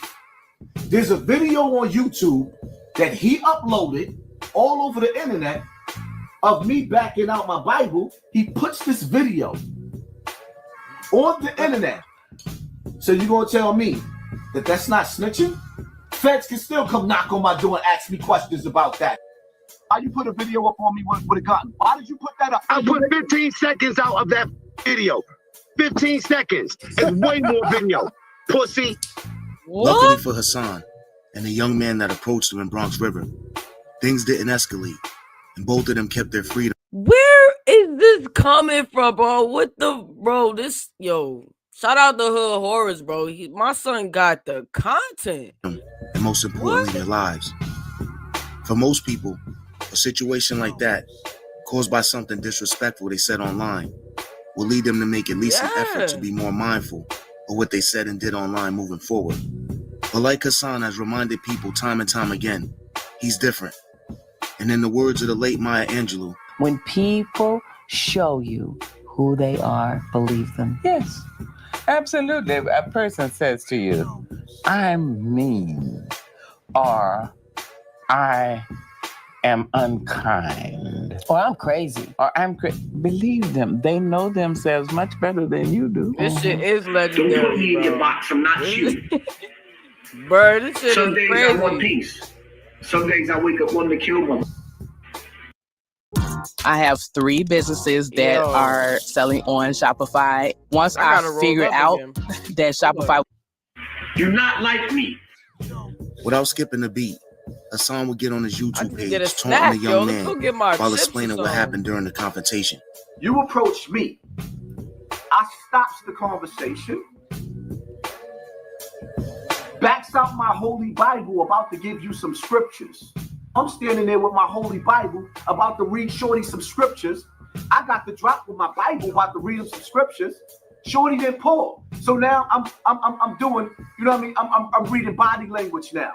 Shorty, you have more than enough opportunity to dance. We got all these OGs in between and amongst, yo, chill, yo, don't let this, all right, cool. Trying to calm the situation down. Yo, Shorty, you had all the opportunity to shake and bake. While you standing there with the OG that had his arm around you, saying chill, telling us to chill, you say, you ain't nothing but the YouTuber. Right, I'm the YouTuber. That could have ended you the whole time. The whole time I was in control, son. I could have gave you the scriptures. I could have read you the Bible. And if this wasn't true, it would be almost unbelievable. Hassan would actually continue to disrespect Dom and continue to promote his Patreon page where people could watch him get murdered. Rewind. Dawn goes down Morrison on the scooter, pulls up. Give a dude that. Dude gave a that to line. I line it. I do my homework. I fuck line. Boom. Dude in the street comes. Boom, boom, boom. You ain't know where the clock. Not everybody. Nope. Dawn got shot. In the mouth. He falls on the floor. King, don't die. Come on, fight. Shorty rolled up. Boom, boom, boom. Dawn body sack. Did the Harlem Shake. He ain't have a fighting chance. People all over him. What was they saying? Fight! Meet me at the crossroads. You won't be lonely. Meet me at the crossroads. Videos is on my Patreon. Patreon.com. Hassan Campbell. The reason for Hassan putting himself in so many awkward situations is anyone's guess. One can assume it's him trying to keep up with the persona he's created for himself as being a stone cold killer. 174th Street, Bronx River Projects, Harvard Avenue. I had bodies and attempted murders. I'm on a run for multiple homicides and attempted murders. I am a murderer. Yeah. Everything that I've ever been locked up for, I've been locked up for murder and attempted murders 3 times. I've been to jail for murder 3 times. When I turned 18, I went to jail for murder. I had multiple bodies. I will never forget my first day in jail, being charged with them homicides, and I'm sitting up there like confused.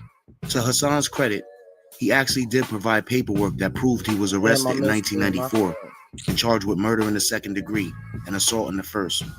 I personally have verified this paperwork, and it's 100% legit. Back in 2021, when he provided the paperwork for the 1994 arrest, he claimed he was waiting on his lawyer to send him the paperwork for the rest of his cases. But to this day, he hasn't provided anything else. This right here. I feel like it's somebody just I'm waiting for my lawyer tapped in, like to how send we me been. You feel me? My court disposition create on all a good of my murder cases and attempted murder cases. Or maybe they got something to do with it. I don't know. Here you have it. I want y'all to screenshot this. Zip. You see the court seal, right? This is the court seal. You can't fake that. Like in the money at the bottom, this is the court seal. This is the court stamp at the top right here, right? Yeah, imagine that though. I see it clear as day. I'll read it for you. The people of New York State against defendant Hassan Campbell. Indictment number. You hear the indictment? 8183. Dash 94, right? 818394. I do certify that it appears from an examination of the record on file in this office that the above named defendant was indicted by a grand jury of the county of the Bronx on 12/02/94, charged with the crime of murder in the second degree. Bro, if it's one of them, thereafter, the said defendant was arraigned before Han J. Collins, Justice of Supreme Court, on 04/08/97, pled guilty to the crime of assault in the first degree. And thereafter, on 04/28/97, the above defendant was sentenced to 1.5 to 4.5 in state prison. Yo, these so when is people banging, talk about right? Hassan don't have a record, this is the record. This was initially a murder case. I had a co-defendant. He beat this at trial. I'm the only one that copped out because they didn't have no evidence on me. They had more evidence on him, so they took him to trial first. When we was in court, I told him to separate the case, and then he can tell that I pulled the trigger in that murder case. I was the shooter in this murder case, allegedly. Eric Bennett told on me because I told him he can, because my lawyer told us that if he told on me in his own trial, it wouldn't affect my trial. So it wasn't like he snitched. Hey, okay. He beat the case by doing that, saying that I did. He beat it. He didn't snitch on me. I wanted him to do that. It was being strategic. When I seen these shit as a gas station, I'm like, no way, bro. Come here, come sit down for a second. Sit down for a second. What did you say to me yesterday? Come here, move the camera. What did you say to me the day before yesterday? You said everybody's talking about me being a murderer, right? Yes. You want to know why Daddy killed people? Yes. Let me tell you why Daddy. Never. Let me tell you why Daddy killed people, right? Mm-hmm. Your dad killed people because I grew up in Bronx River. And when I started going outside, I was part of the Zulu Nation. And the older dudes in Zulu Nation got into a beef. And when they got into a beef, they put a gun in my hand and made me fight their battle. After they lost the war with Bronx River, with Nudie, they took the gun back. And they left me for dead. Find the efficiency your team needs with Asana. Try it for free. Is that his daughter? She do not need to hear that. Look at her. I was living in Bronx River where people was trying to kill me. You gotta be kidding me. No, I want you to understand something. I want you to listen. I want you to, because I don't talk to my kids like this. I raise my kids differently. See, when they talk about your daddy being a murderer, it's because black leaders of the black conscious community, Africa Bambaataa, he's the godfather of rap music, hip hop. And he with your daddy when your daddy was a kid. When you're dealing with murder cases, right? When you're dealing with murder cases, the number one thing that convicts you or lets you go that they investigate is what? The motive. Yo, what do you say? Hold on, what do you say, bro? What? Daddy was a kid. When you're dealing with conscious community, Africa Bambaataa, he's the godfather of rap music, hip hop. And he with your daddy when your daddy was a kid. When you're dealing with murder cases, right? When you're dealing with murder cases. Whoa. Why would he say that to her? That's his daughter? What? Cases. The number one thing that... I mean, I guess eventually it was something you probably would have wanted. I don't know. I feel like I wouldn't even mention it. Convicts you or lets you go that they investigate is what? The motive. I know this because I've been to jail 3 times for it already. I went to jail for 3 bodies. When do you go to jail for 3 bodies and come home? Like Easy. He was a holder for the gangsters in Bronx River growing up. I'm telling you, don't let him fool you. Don't let him with the hair, right? This is about money till you trying to get his money up until you know Bam ain't with him no more. At all. Early in Hassan's YouTube career, a lot of people started to question if he really been violated by Bambaataa as a child. More people started to think that he had been in a consensual adult relationship with Bambaataa and was just a scorned lover. One reason is because he told the story of a young Hispanic boy that stabbed Bambaataa for trying to violate him. Hassan was in his 20s at the time, so it didn't make sense to people why he'd still be hanging around someone that had supposedly violated him. The crazier thing is when he said he was supposed to be one of the Zulu soldiers that was sent to kill the young kid. I do know I was one of the soldiers that was supposed to hit him. And when I got the picture and seen and did my homework and figured out what was going on and seen the baby in his face, it just me up. The first person to publicly question the credibility of Hassan's story was YouTuber Kev Gills. Hassan responded to him in a way that disgusted a lot of people, including many of his earlier supporters. Kevin Gillespie, who started off his YouTube career with me, he was the first that showed me you don't have no friends on the internet. So what he did was he act like he was fighting with me against Bambaataa, and he started making fun of me being. That was the first time in the history of the internet that made fun of me being. I didn't know how to deal with that. So I said to him, "What's wrong with you Negroes that y'all find Negroes on YouTube? You got a short to befriend, knowing that you don't like them, and then line them up to attack them later on. You ain't no victim. Well, I tell you what. Let me find your son or your daughter, that's and let me catch them at 12 years old. That's hard with the waves. And when I stick heavy and that little 12, 13-year-old little, my son got the. Just understand, she ain't a victim. My son got shallow water. When I your 12-year-old son, 13-year-old son, and then run through your family and all the other children in your family. He made fun of me, so I threw that towards his kids to see how he felt. I was crying when I made the video because I never had nobody making fun of me being. Another reason people stopped believing his story is because he claimed Africa Bambaataa was his getaway driver for the case he caught in 1994. He was also over the age of 18 at this time too. Africa Bambaataa caught a body with me. The first homicide that I got locked up for, Africa Bambaataa was my co-defendant that I didn't snitch on. Whoever says that I'm snitching right now, I don't give a. But the main reason a lot of people didn't believe Hassan is because he always seemed to stumble over his words when asked about his age at the time of the alleged abuse. Yeah, I think I did a video on that.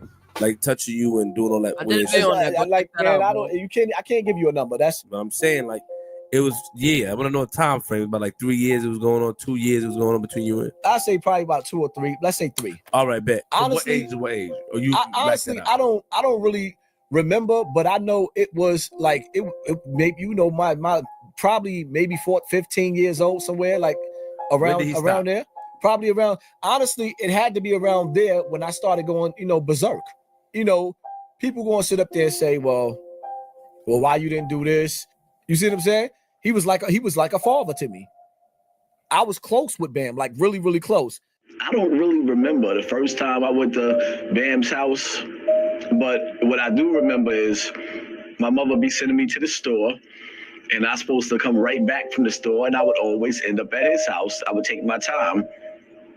Going to the store, I would walk maybe, let's say, 250 feet to his building, and the store is past his building. So I had to walk past his building to get to the store. And Bam House was the fun house. It started off being it's the hip hop house.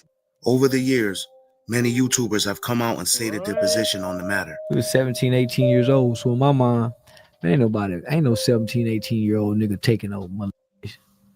He consented to dick. This is a weapon that's been used against me so many times on social media. My age, when I was by Africa Bambaataa, I knew Bambaataa my whole life. Why people keep trying to make me an adult like it was consensual sex? Talking about did you? Nah, that was a full-blown relationship. You were not a victim of child molestation. You were a willing participant. Hey, somebody gotta say this shit. Bambaataa damn much. You was willing. Damn. You wanted. You loved dick. Bambaataa he knew he didn't. Africa Bambaataa ain't molested this nigga. He had. Yo, Africa he got everybody in fucked this by video. Africa Bambaataa, man. You didn't get fucked. You was in love. Bambaataa put them love hugs on you and them thigh rubs and love hugs. Little Bros, he put you in the figure 4 and some more. You hear me? You was a willful participant in you giving up your ass. Oh my God. You was in sexual relations. What? With Africa Bambaataa. You lied. You had a relationship with Ben. No disrespect to real survivors. Hassan Campbell is not a survivor.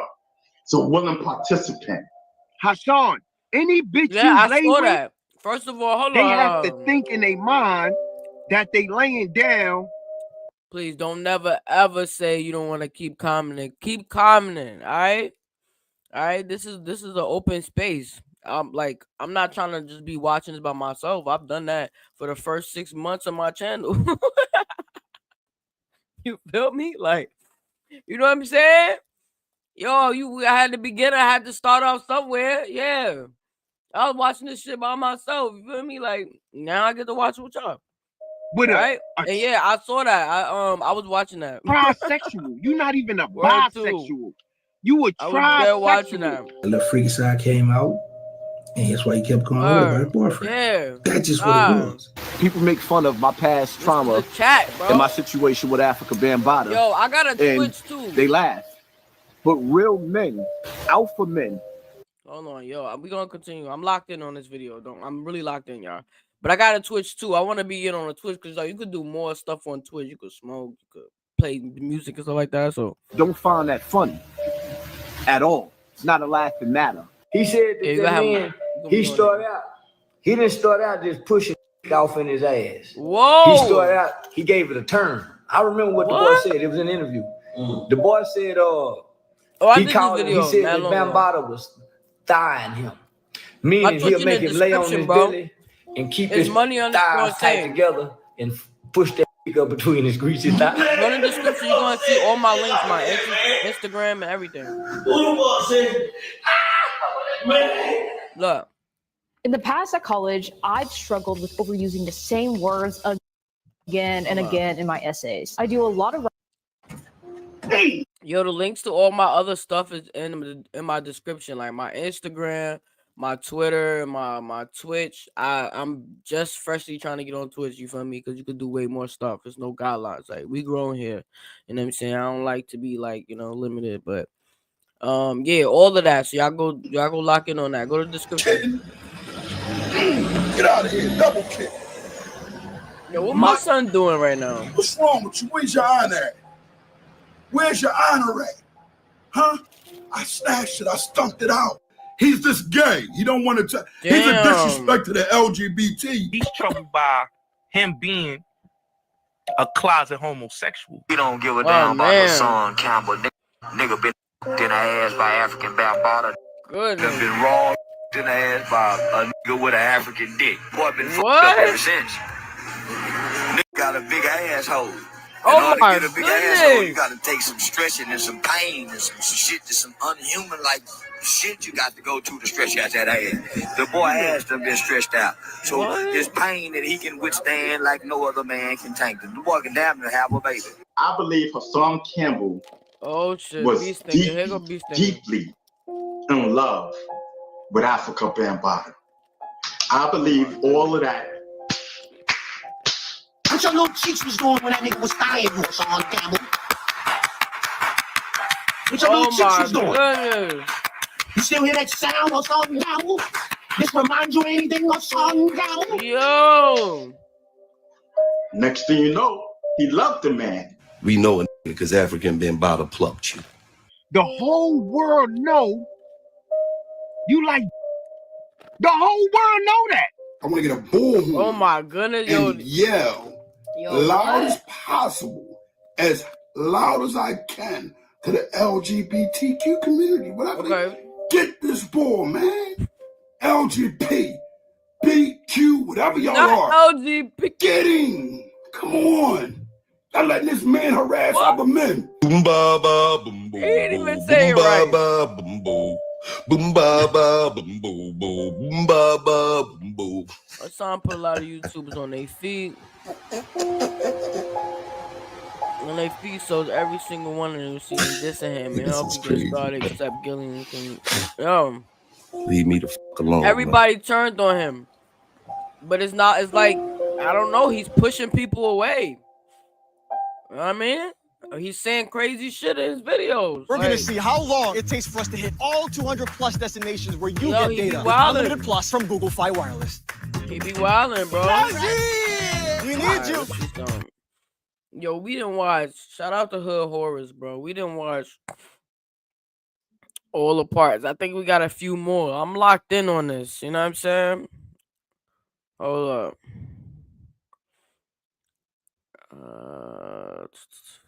Let me make sure I didn't miss no more.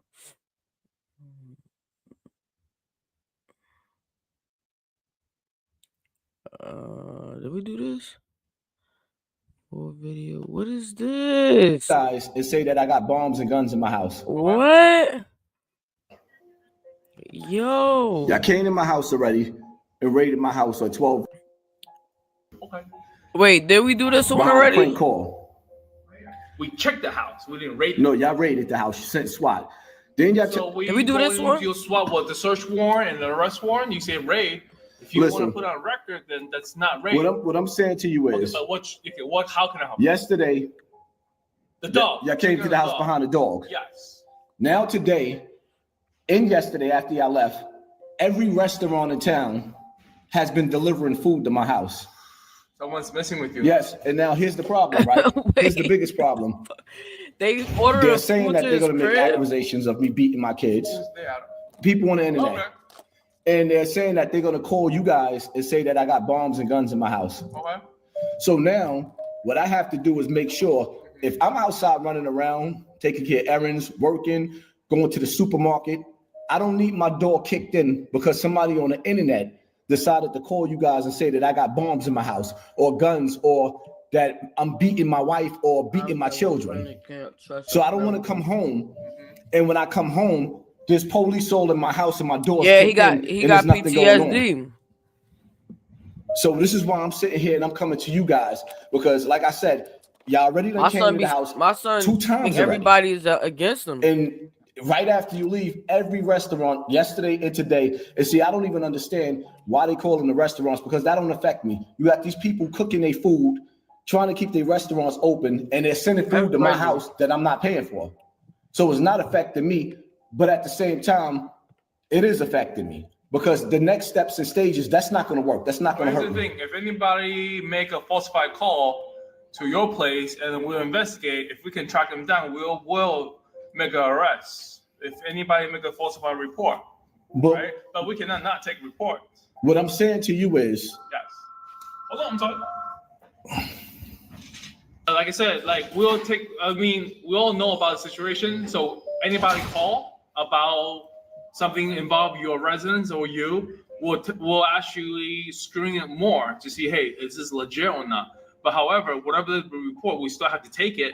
But then we'll just have to do more investigation before we take the next step. All right, if you take the report, what I'm saying to you is, now that I'm coming to you and I'm telling you, these people on the internet is basically accusing me of having bombs, beating my wife, beating my children. If I'm out shopping, I do not want to come home and my door is kicked in and my dogs is shot in my house because somebody on the internet is just telling you all types of bullshit. Well, sir, I cannot predict the future. And all I'm saying is if we get a call, we'll investigate more, right? If we have a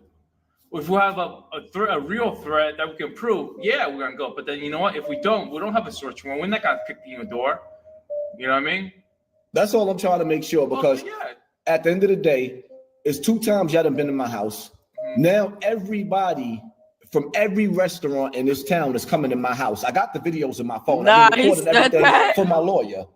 Every restaurant is coming to my house. I ain't gonna lie, I don't like people in my house. You know what?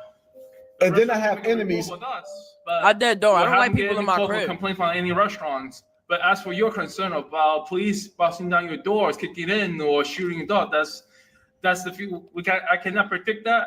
But like I said, anybody make any falsified report, we'll look into it.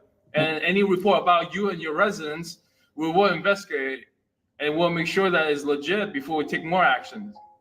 All right, well, I'm just letting you know, I recorded this for my lawyer because at the end of the day, I don't want nobody kicking in my door because I'm letting y'all know ahead of time. They're gonna call. Like I said, it's a situation. You know, we're not gonna kick out any door like that.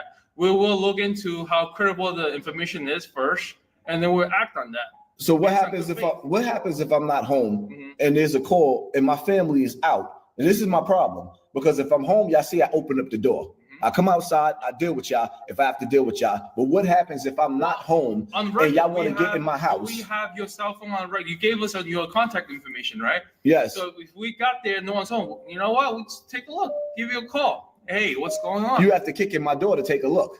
No, we're gonna call you. If no one answers the door, we'll call you first. Hey, what's going on? Right? We're not gonna kick any We're not like kicking that. in the door unless we get there. We hear somebody inside the house yelling and screaming, "Help! Help! I need help!" Otherwise, we get to the door. We're gonna knock on the door. We're gonna listen. We're gonna take a few going minutes. on. Okay, yeah, we know this been going on. We'll give you a call on cell phone. Hey, what's going on? We got another call. Are you around? What's going on? You'll let us know, right? We check with the neighbors. Hey, did you hear anything coming from over there? There's no car in the driveway. Maybe nobody's home. There's a mail in the mailbox. There's no mail in the mailbox. The cars are gone. It's quiet inside the house. All the lights are off. Probably nobody's home. Then we see if we have a number for you, like he just said, in our database, and then we try and call you. But see, I don't know. I'm just the times that we came to your house.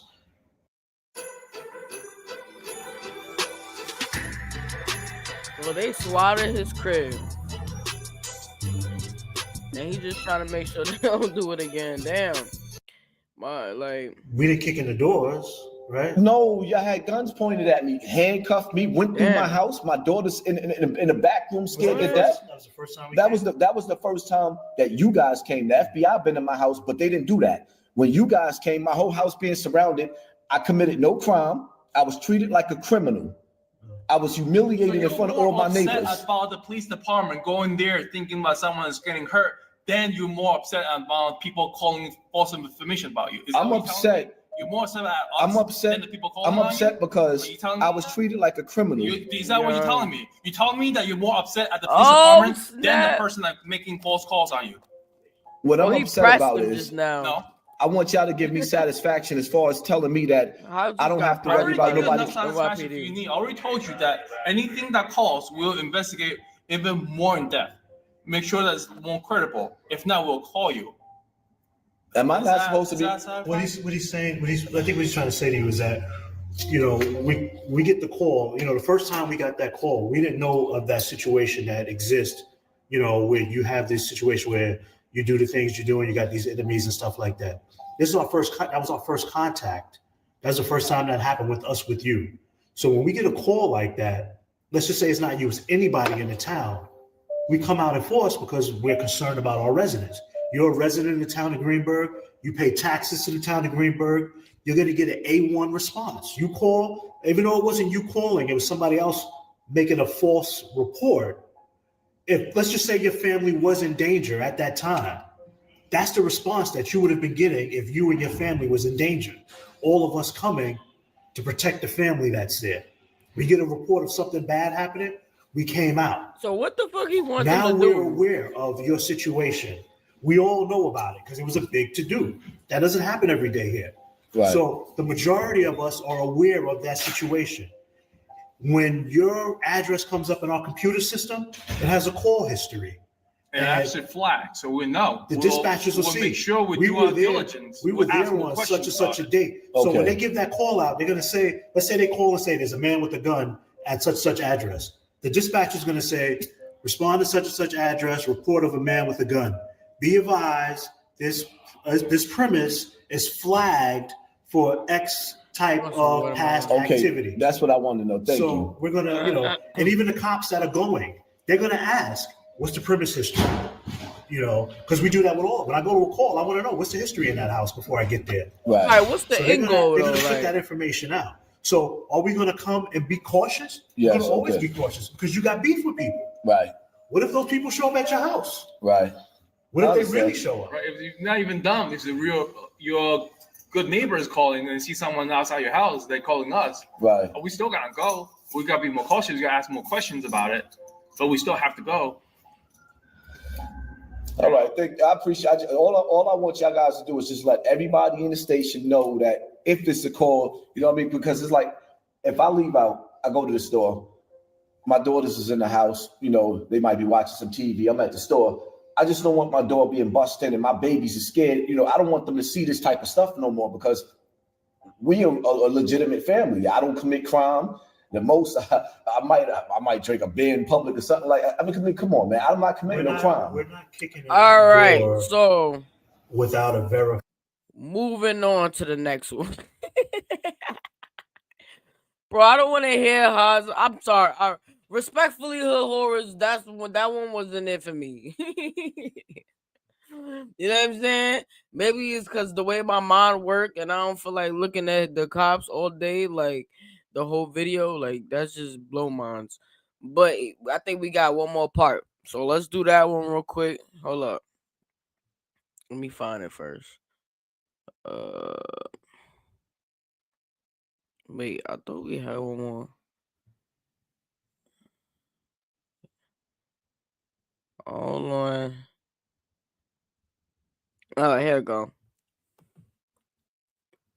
Shopify is a platform that helps entrepreneurs get started down the path they want. Sometimes starting a business can be scary. Yeah, that one was that last video was kind of like getting covered in spiders or being buried alive. But Shopify is here to help. If I hadn't started my own business, I wouldn't have been able to go to all the crazy places like Antarctica and make videos like these for you guys. And just like millions of other people have done. That one was like, you know. The Harry When it comes to the creation of hip hop, most would agree it started in the Bronx. What? Who actually created it is. What he put?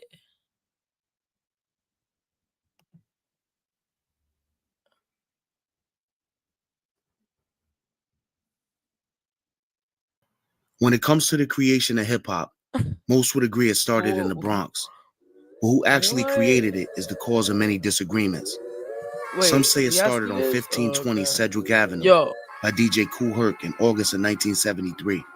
Kool Herc. Others disagree. Yo, I met him too. He's mad. It started across town in Bronx River Projects by the hip hop icon Africa Bambaataa. I'm gonna grab my watermelon real quick. Africa Bambaataa. First of all, you're talking about the person who invented hip hop, not participated in it. There was no hip hop before Africa Bambaataa. Let's start there. This right here, this is Bronx River Center, where Bambaataa, you know what I'm saying, created all the hip hop as far as breakdancing, MC, and DJing. Africa Bambaataa is the founding father of hip hop. You're not hip hop till you come to Bronx River Projects, because you know what I mean. This is where it all started from. In the early days, hip-hop was only a neighborhood thing. But in 1979, hip-hop would become global when MCs like King Tim III and Sugar Hill Gang would make history by releasing the first 2 rap albums. Bambaataa and his group, the Soul Sonic Force, would drop their first album, Planet Rock, in the early 80s. That's when Bambaataa's name would become known worldwide. Before then, he was a legend in his own right throughout New York City, but especially in the Bronx. From his mother's apartment in Bronx River Projects, Bambaataa created the Zulu Nation in the early 70s. We started the Universal Zulu Nation in the year of 1973. Zulu Nation had originally been the Black Spades. They were the biggest, most feared gang in the Bronx. There was many people who were scared to come to this neighborhood because we was no joke. But we had all the street gang organizations who would pack this place up. Universal Zulu Nation is a formation of when it first started out from a bunch of different street gangs. This was before gangs had a lot of guns, so it was all about getting beat down with D's and with sticks and with knives. I mean, it was brutal. We tried to turn it from something that might have been a little negative to something positive. Bambaataa had the inspiration to stop this gangbanging nonsense, stop killing each other, and let's get creative. So he turned one of the most violent street gangs into one of the most influential cultural organizations. By the mid-90s, the Zulu Nation was at its peak. Zulus just, we don't die, we just keep multiplying. They had members in almost every city across the United States. And even had chapters overseas. You go to Africa and find your Zulus. You go to Europe and find some Zulus. You go to the Americas, and you find your Zulus. His status was literally legendary. But that legendary status that Bambaataa had built over the past decades will suffer a crushing hit in the spring of 2016. Two men from the Bronx named Hassan Poppy Campbell and Ron B. Stinger Savage will come forth with shocking accusations. They claim that when they were young boys, they were molested by Bambaataa. My name is Ronald Savage. When I was younger, I was molested by Africa Bambaataa. I had to lay on the bed and I had to cross my legs. What? And he would put his in between my legs and then pump up and down. What he did was he put Vaseline on his. Wait a minute. And he humped on me because he knew if he penetrated. Bee Stinger, you be saying mad shit on your channel like you ain't never say that, bro. And it's clearly a 4K video of you saying that, Bee Stinger. Come on now. I had to lay on the bed and I had to cross my legs. And he would put his in between my legs and then pump up and down. What he did was he put Vaseline on his and he humped on me because he knew if he penetrated me that it would hurt me. I'd probably have to go to the hospital. I was a kid. Him putting on, getting Vaseline and off while he held my little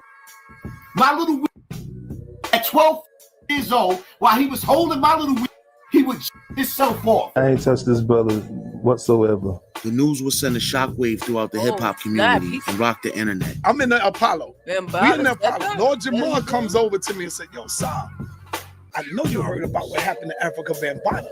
And I looked, I said, nah, I don't know nothing about that. Recently, some allegations came against Bambaataa. That said he was, doing some things to some young boys. I'm like, what? Are you serious? We need a tribunal on the charges and allegations made against Africa Bambaataa. It wouldn't be long before the news hit the mainstream media. Africa Bambaataa brought peace to violent city streets, but now he is accused of a crime that is tough to forgive. I couldn't believe it. I was confused. I was a little nervous. Do you really want to go through Bronx River and see how many people will tell you just the story of Africa Bambaataa and what he really did? The allegations have set off a social media firestorm and ignited feverish debate. Since the alleged incidents happened so long ago, no criminal charges can be brought. Bambaataa is a serial pedophile. He done got half of everybody in every building in his projects. Them rumors about him playing with little boys been here for over 40 years. I definitely say that this is false allegations that's being put against me, and a lot of lies, and it could be me today and you tomorrow. I completely deny all type of accusations that's being put against your brother, Africa Bambaataa. Asana helps you identify blockers to keep work on track. Try it for free. Soon after the allegations were brought to light, YouTubers Sonetta TV, Doggy Diamonds, and a few others would set up a press conference on 125th Street in Harlem.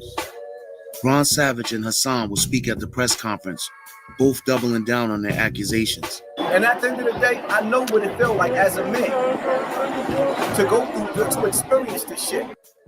On the same day as the press conference, Zulu Nation released a video statement disassociating themselves from Africa Bambaataa. We are publicly announcing the official removal of Africa Bambaataa from the Universal Zulu Nation, based on the numerous allegations of child molestation. A few months before the press conference took place, Hassan had started his own YouTube page.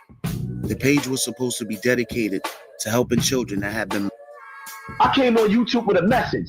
I want all of y'all attention, all of the attention of the people who care, who's willing to fight this fight and make sure their child is never molested. Make sure their nieces and nephews are never molested. Make sure their grandchildren are never molested. In the beginning, Hassan presented himself as a man that was just trying to heal from a traumatic childhood experience and was also trying to help others in the process. He seemed like a great father, and people sympathized with his story. I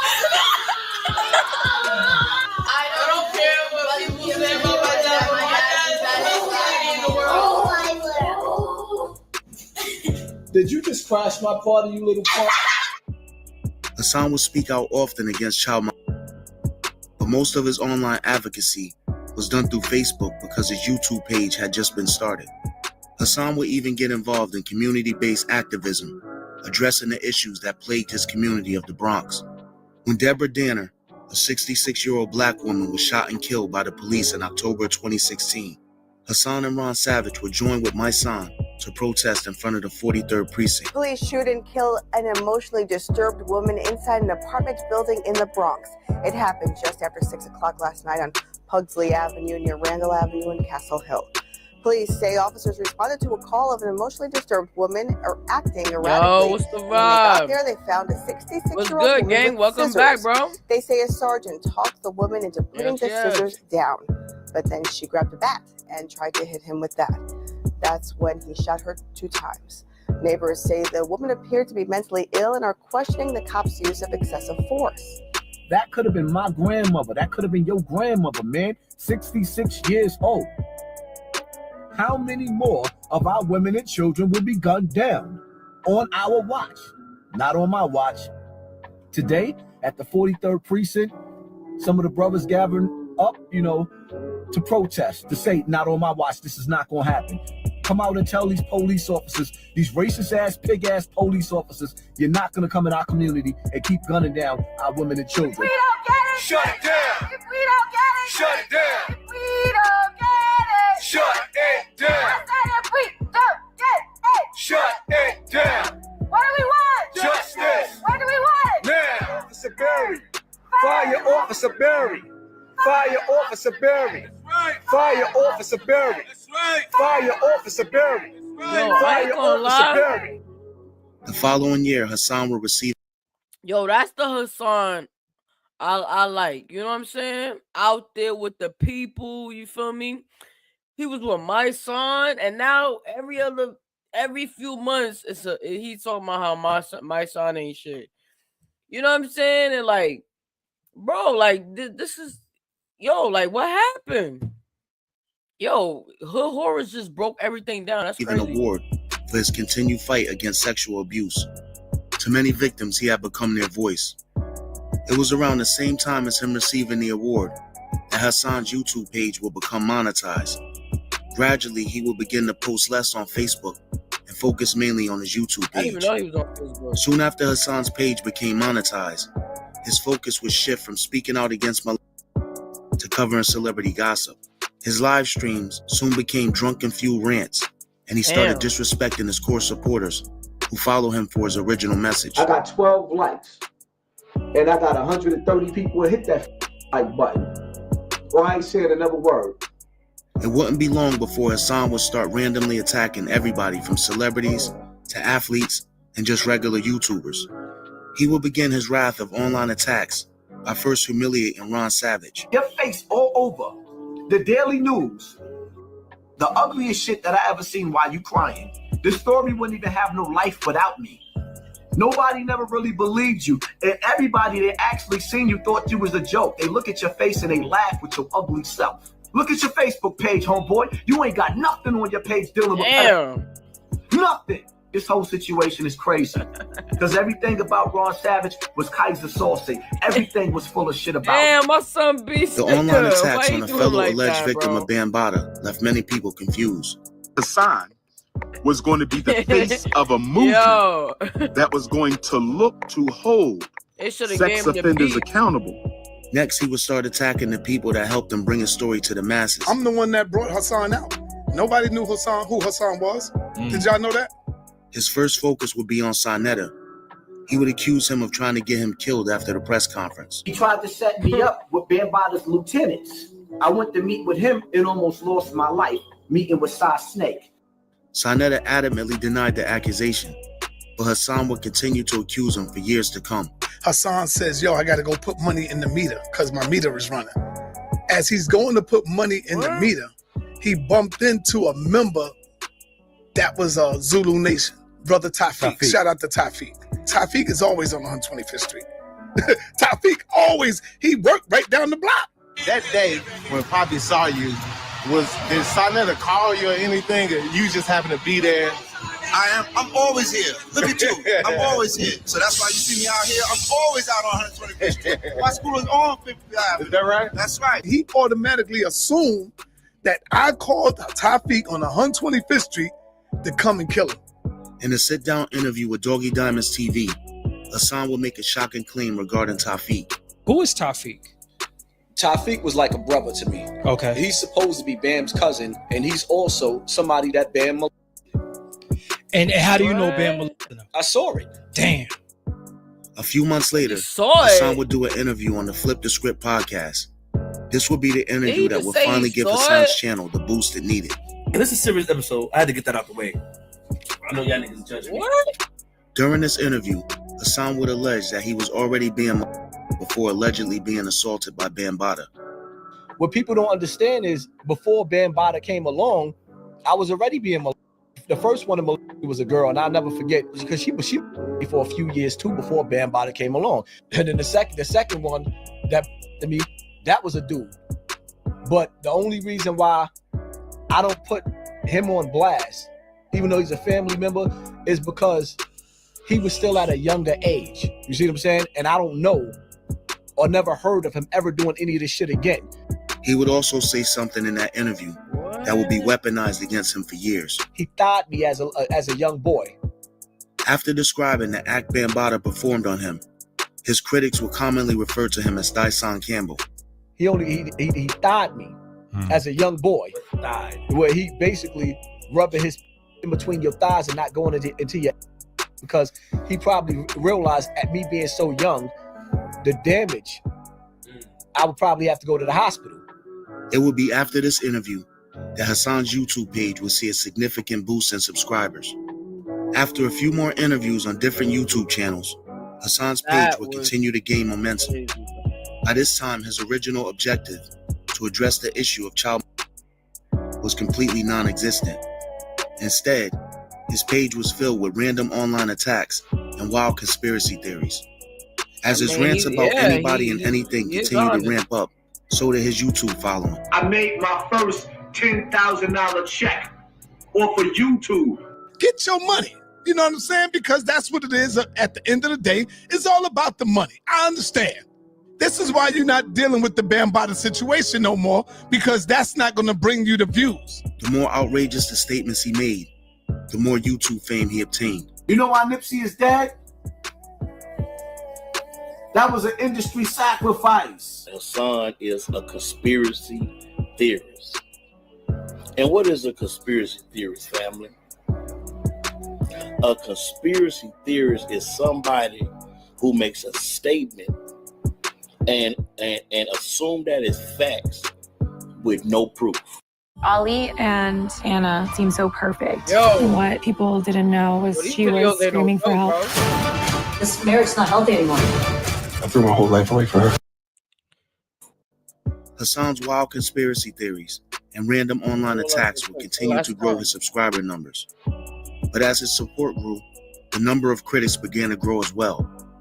Many of his early supporters began to question his real motive. Being a psychologist, I'm just being honest. To me, Yo, like, it I ain't looks gonna hold like you.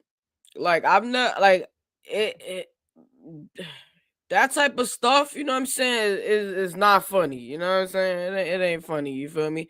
Yo, shout out to B Stinger. My son is in the building. You heard? We was just speaking on you, gang. You know what I'm saying? We were just speaking on you. What up, though? You know what I'm saying? B Stinger be showing love, yo. You feel me? Y'all respect him in the chat. You heard? All right. But we covering hood horrors right now, B Stinger. You in this video a lot. You know what I mean? And know what I mean? Yeah, you missed it, but it's all right though. I mean, like, no funny. Well, if you want to see stuff with you in it, you majority in this video. You know what I'm saying? So you didn't really miss too much. It was mostly Haas, but because you was probably in like 1 or 2 clips in the other ones. But you in this video. All right, you in this video. You might have to run this back, bitch, thing later. All right, because you in this video. So you know what I'm saying? You know what I mean? Just stay tuned, bro. You can run this back. You know, this the last video that we did. We did every part. You know what I'm saying? So this is the last video. You feel me? Shout out to Hood Horrors. Yeah, man. Hood Horrors did his thing on it. He did his big one on these videos. When I saw it, Beast Stinger, when I saw this shit, I was like, well, hell no. I gotta react. I'm like, I don't even know if Hood Horrors gonna jack it or not. But now we gotta watch this, you know what I'm saying? For sure. So yeah, you in this video, you in that video for sure. Yo, that would be dope. If y'all want to see that, if y'all want to see Beast Stinger hop on a panel one day, you know what I'm saying? We could definitely make that. If he cool with it, we could make that happen. You feel me? For sure. You know what I'm saying? But let's get back to the show. Shout out to Beast Stinger for answering the chat. You heard? That's my son Beast Stinger, man. Your alleged victimhood to build a career as a social media YouTuber. He was trying to build up his platform, and he needed me to do it because my name was big. And you playing games with the horrors, that's a touchy subject. Things would start getting real for Hassan when somebody released his address online. Niggas put my address all over the internet. That's when people began swatting him. The niggas had my house swatted. Told the police I had a gun to my head. My whole house got swatted. The SWAT team had guns at my autistic daughter. Yo, appreciate you Hassan for would blame numerous people for the swatting. You already know. But once again, his main focus would be directed to Sonetta. Before you head out though, hold on, Beast Stinger. Before you head out though, bro, I want to continue to do vids on you, but like you was getting me yellowed OD, yo, and that's the only thing I had to chill out with it. You know what I'm saying? Like when you smoking off camera, like I do, you know what I'm saying? Not too much vulgarness. You could be yourself and all that, but you gotta, the guidelines. It be fucking up my videos. You know what I'm saying? But that's the only reason why. But we definitely gonna get back to the content for sure. You know what I'm saying? So shout out to Beast Stinger, y'all. I just had to throw that in there because I definitely wanted to let you know. What you say? No, I changed my show. I'm not cursing them. Yeah, for real, because I had to do mad editing on you, bro. Like it was getting overwhelming. For real. Like, so yeah, like definitely, thank you for that. And it's gonna help you too. Like you need to make sure your shit is good. So yeah, definitely chill out a little bit. But yeah, we back to the concert though. Shout out to Beast Stinger. SWAT team, heavily armed police officers approached his home. Hassan Campbell is blaming the whole situation on Sonetta TV. I believe Sonetta called the Sonetta called the cops. Lying piece of shit. Lying bastard. These dudes are trying to put me in jail, and I refuse. Y'all see? Good. This is the area that you just seen. I'm gonna go back. That's what I'm right there, Beast Stinger. That's what I'm talking about. All right, we need your shit to be green, mine shit to be green. So, all right, I got you. I'm definitely gonna cover those. Can show you again. You see? Really, you got me. That's how it works. You know what I'm saying? So, thank you for that. Besides being swatted multiple times, people also began sending food deliveries like pizzas and Chinese food to his house. Fed up with the trolling, Hassan went live inside his local police department, where he gave an in-person formal complaint describing the harassment he was facing by YouTubers. They're gonna call you guys and say that I got bombs and guns in my house. Not this part again. And we'll investigate. We watched this we can part track already. them down. We'll make an arrest. What I'm saying to you is, if I'm out shopping, we've seen this already. But the swatting, the food deliveries, and the threats would just be the beginning of what Hassan would face from his online critics. The worst would be when the late YouTuber Shanks King would interview a man who came forward with shocking allegations. niggas had a white boy on their couch saying that I'm making this video because I tried contacting Hassan Campbell. What? He didn't want to talk on the phone, which rightfully so. He shouldn't want to because of what he did. Hold on, man. Tried contact deliveries and the threats would just be the beginning of what Hassan would face from his online critics. The worst would be when the late YouTuber Shanks King would interview a man who came forward with shocking allegations. niggas had a white boy on their couch saying that I'm making this video because I tried contacting Hassan Campbell. He didn't want to talk on the phone, which rightfully so. He shouldn't want to because of what he did. Ain't no. I was 16 years old, and I got shunned by my family, and I didn't really have nowhere to go. and I was on this website for men, and I met up with him in Long Island, and you know, he said he would help me out and take care of me. But those weren't his intentions. From the age 16 to 18, he molested me, and I'm coming out with this video because of all the stuff he's been posting, and it's just, y'all need to know he does not deserve to be on this world. He's not a good person. This shit is going way too far, because you got people that's spreading this shit now. You got people that don't know me, never heard my story, and they getting introduced about me with shit like this. If y'all up on the news, right? You know that there was a young man that came out and accused Hassan of him when he was 16 years old. I'm not saying that this shit is true. I don't know. I'm not saying that it's true. It's, to me, it's an alleged. Yo, I never. Just like Africa Bambaataa is an alleged. Yo, I've never seen that piece of footage before. What? This nigga Hood Horrors got everything, bro. Like, what? There is one thing I can tell you that you can say only his wife or someone that's been close, intimate-wise with him would know. On his butthole, on the left side, he has a little hairy mole. Do y'all realize I got children?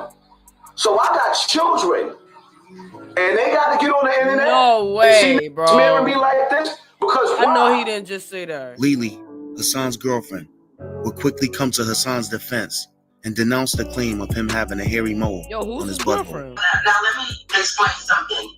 I know every crack and crevice of that man's body, and I'm gonna tell you right now, he ain't got a hairy mole nowhere, let alone on his butthole. Okay? Okay, she know. Hairy mole nowhere on his motherfucking body. This whole story is bullshit and bogus, and this is just the lowest of the low. Hassan also came out and said Bambaataa him, and a lot of people they just automatically went for it. They didn't ask Hassan, "Where's your receipts?" They didn't say, "Where's your proof?" They didn't say none of those things. The same thing that you put out came right back to haunt you, Hassan. Yo, nah. This was good. I ain't gonna lie.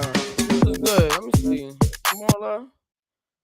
Oh, ain't no more left. I think we did this one on gang. I think we did. I'm gonna step aside because I don't know what he's talking about. Stop. Oh, this is the one with Derek. I did that live with Derek. We didn't watch this, right? Interview. Hassan said he was abused by a family member, but didn't want to put him on blast. Only reason why I don't put him on blast, even though he's a family member, is because he was still at a younger age. But during one of his rants, Hassan would reveal his identity. Wayne, you could tell everybody that you was the first mother that molested me, my big brother. Tell him. I try to protect my big brother. If anybody knows about Hassan's backside is Lily. Who, But Willis? Hassan's older brother wouldn't be his only family member that he would blast online. He also had some choice words for his sister. That bitch never called me not one time. They asked me, "Little brother, are you all right?" Allegations completely disappeared. Not one time. Right. Ain't no love in this world. Yeah, because I never heard of it after that. Besides talking about his brother and sister online, Hassan would also talk about his mother. He said she was to blame for the fact that he'd been abusive towards women in the past. There was a time in my life that I was abusive to women. I f***ed them up. I can't remember. Because of the animosity and hate I had towards my mother. Damn. That's the truth. I hated women because I hated my mother. Or was acting like they knew. Although Hassan had never hit a woman online, like his verbal abuse towards them has been largely documented. What? On Somebody one was occasion, acting like they was while he was his drunk gay in Burger son? That's King, crazy. he cursed out a female cashier for falsely claiming That's she was giving insane. everybody else free food except him. No? Oh, alright, Free bet. meals. Okay. I'm waiting to see if she. I'm waiting to see if. Yeah, I thought. Alright, good. I was drinking. Cause I didn't want to get off there. I want to watch the more with y'all. Whatever you gonna give me, the same shit you giving them. Food. Okay, what do you want? I'm about to roll up. Give me a waffle, give me a chicken Y'all, sandwich. listen, I don't know if y'all gotta get y'all little drinky drink or y'all little split. Same shit you giving all of them. You told me the shit was closed, and you fed all of them and locked me out, and I walked in with them, and everybody else walked out with their shit. And I recorded you, so feed me like you feed me. Give me my waffle, give me my chicken sandwich, choice, some fries, and I'm out. I done sat back and recorded you giving everybody else free food. You gonna charge me now? You full of shit. You don't even realize I'm a big YouTuber. Don't worry about it. I'm a big YouTuber. You charge me, I'm gonna post your ass up. I'm a big YouTuber. Real big YouTuber. Now they pulling cash out. I got 10 minutes worth of video. I ain't gonna even eat this shit because I know you unspirited, you fucking fat, nasty. Damn, a few days why after the Burger King situation, like a kid in Hassan's neighborhood asked him about it. Hassan claimed it to be a strategic move. Why do you think people are so negative about the Burger King video? Well, the Burger King video, I have to be honest, the Burger King video, regardless of whether I felt like I was in the right or the wrong, I was still wrong for posting a video, but I was trolling and being strategic. You know, at the end of the day, I knew some of my haters was going to take the video and use it against me. But in the process of them doing that, see, the art of war is to make people talk. If they're not talking about you, they don't know that you're there. It made my views go up. They thought that they was hurting me with it, but at the same time, it was actually me being strategic and trolling myself so that they could come and be strategic and try to use it against me, which made my subscribers go up. Whether Hassan did it strategically or not, the Burger King video will be just one of countless times where Hassan is on camera violating women. You smashed my car. And you crashed my car while you was drunk and you drove the off. And you drove off. You can go whenever you're ready to. But I'm letting you know. And I want you to understand something, right? I want you to understand something, right? Understand something. Understand something. Go ahead. I'm letting you out. Good for you. But Good for you, bro. You smashed my car. You smashed my car. You gonna tell them that you was drunk? You gonna tell them? You gonna tell them that you was drunk when you smashed my shit? I know. I know. I know. I know. I know. I know. It don't have to be. You're not supposed to write me like that. I know. You don't supposed to. And because you was sucking everybody dick, supposed to let you go, right? She smashed my car some time back. I never said nothing to this bitch. And the way she was talking to me, she should have got beat up. I ain't beat her up. Off the path, please. Can I do what? Step off the path. You stand your punk ass there till I'm finished. Who the f you think you talking to, your slave? Yo, what? I look like your animal? Yeah. My son is the can't even make this shit up. Your grandmother. I don't know that. You weak bitches get over there. Y'all the reason why these niggas in the street coming up, turning up like. Hassan's online antics will be the cause of him going viral on numerous occasions. One of the funniest viral moments of his online career is when he met up with one of his moderators, a YouTuber by the name of Derek Williams. All right, look, salute. How y'all doing? This is Derek Williams. Y'all know me. I'm here with my new best friend, Hassan Campbell. We live. Yo, that I did a video on that. It did pretty well too, yo. Shout out to y'all, bro. But I watched that live. Rolling with him. We He was like throwing him on the floor and like, but that the Derek guy was being a little weird. I don't know what. I honestly don't know what was going on, bro. We're University in Burnside, and we're gonna go do what grown men do. I had to come here and give my man a salute, Mr. Campbell. What's good with you? So that's love right there. So again, Hassan, you got any words for the people on my YouTube channel? Hit it, my man. Any words for them? Just keep the energy positive, man. Stay sucker free. Keep the energy positive and pay attention to your circle before they hurt you. No doubt indeed. The day started off normal, but after they both got drunk, things would quickly go left. You came all the way to New York from Philadelphia to meet me. I did.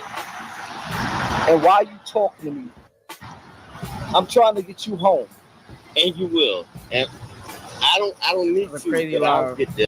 Listen, paying $14.99 a month for a streaming app and $9.99 a month for a music app and $12.99 for a fitness app. Anyway, Why the is you talking to me like this? You came to the city.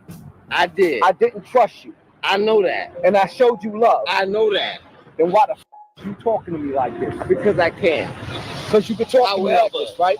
However. Because you could talk to me this. Because I You can. said however. You think that you could talk to me like this? He got his hand on his shoulder. I don't trust nobody. And as you should. And you in my city. However. And you talking to me like this. I brought you out. I don't know you. Whoa, wait. Your aura is gay. Your nails, get your fucking nails off of me. Wait a minute. Get your nails off of me. But I can. Get your no, you cannot. Don't fucking touch me like that. Because I can. You talking to me crazy. I showed you love. Yeah, I remember this. I showed you love. I showed you love. I know that. And you touching me. I know that. I showed this love. I showed him love. I don't even know him. I showed the YouTuber love. I don't know him. He pushing me. Push me again. Because I can. Push me again. Because I can. Now do what you do. Nah, I'm not gonna do nothing. No, do what you do. I'm gonna accept this. Get out of here. And I know I can kill this right now. I'm in my hood, in my town. Why you touching me like this? Because I can. Because you could? And do what you do. Because you could. Yo, he was pressing him though. I left my wife and my children. Do not touch me. Yo, he pressed. Do not touch me. Nah, hospital this raiders is knocked the him setup. out, but I'm a Bronx trooper. This is why yo. You came from all that way out of town. I don't know what your dilemma is. I just want you to go home. Are you government? What's wrong with you, Derek? Whoa! He fell. it was crack. Nah, he fell. Nah, he fell, Derek, bro. what the fuck is wrong with you? Oh, he pushed me. So I pushed you? So I He was pushed you. feeling a little zesty You that came night. to New York for this? Came to New York and set me up.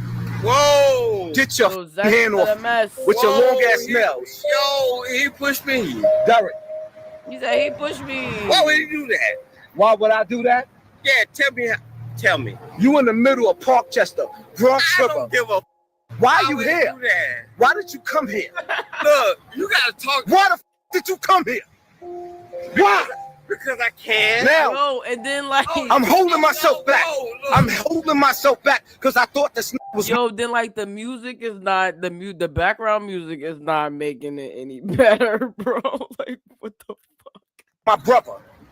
I had some drinks with this. Yo. You want to go home? What did I do? I'm gonna take this home on camera. Why? And I'm drunk. Look, I'm gonna step aside because I don't know what he's talking about. Stop touching me. You feeling gay? You walked off. What did I do? Let's go get your book back out my car. Let's walk. I'm gonna walk you like a little bitch. Let's walk. And don't touch my shoulder no more. Nah, I'm not I feel your bad for girl. Derek though. Get the fuck out of the street. Get out of the street. I felt bad for Derek though. I ain't gonna lie, bro. He said, "What I do?" Like he was a little zest for the mess. I ain't gonna lie. You know what I'm saying? Making Haas tight, but like damn, he had to. Ain't doing nothing. You ain't doing nothing. I ain't doing nothing. He Wait, drunk. hold on. Chill. Hold on. I ain't do nothing. Come on. What the fuck is wrong with you, man? I ain't do nothing. You can't walk. Walk your ass to my car. I'm like, damn. Damn, Derek, come on, Wait. man. Oh, he pushed him. Oh again. my God. This is where I'm gonna stop this live at. And I'm protecting myself.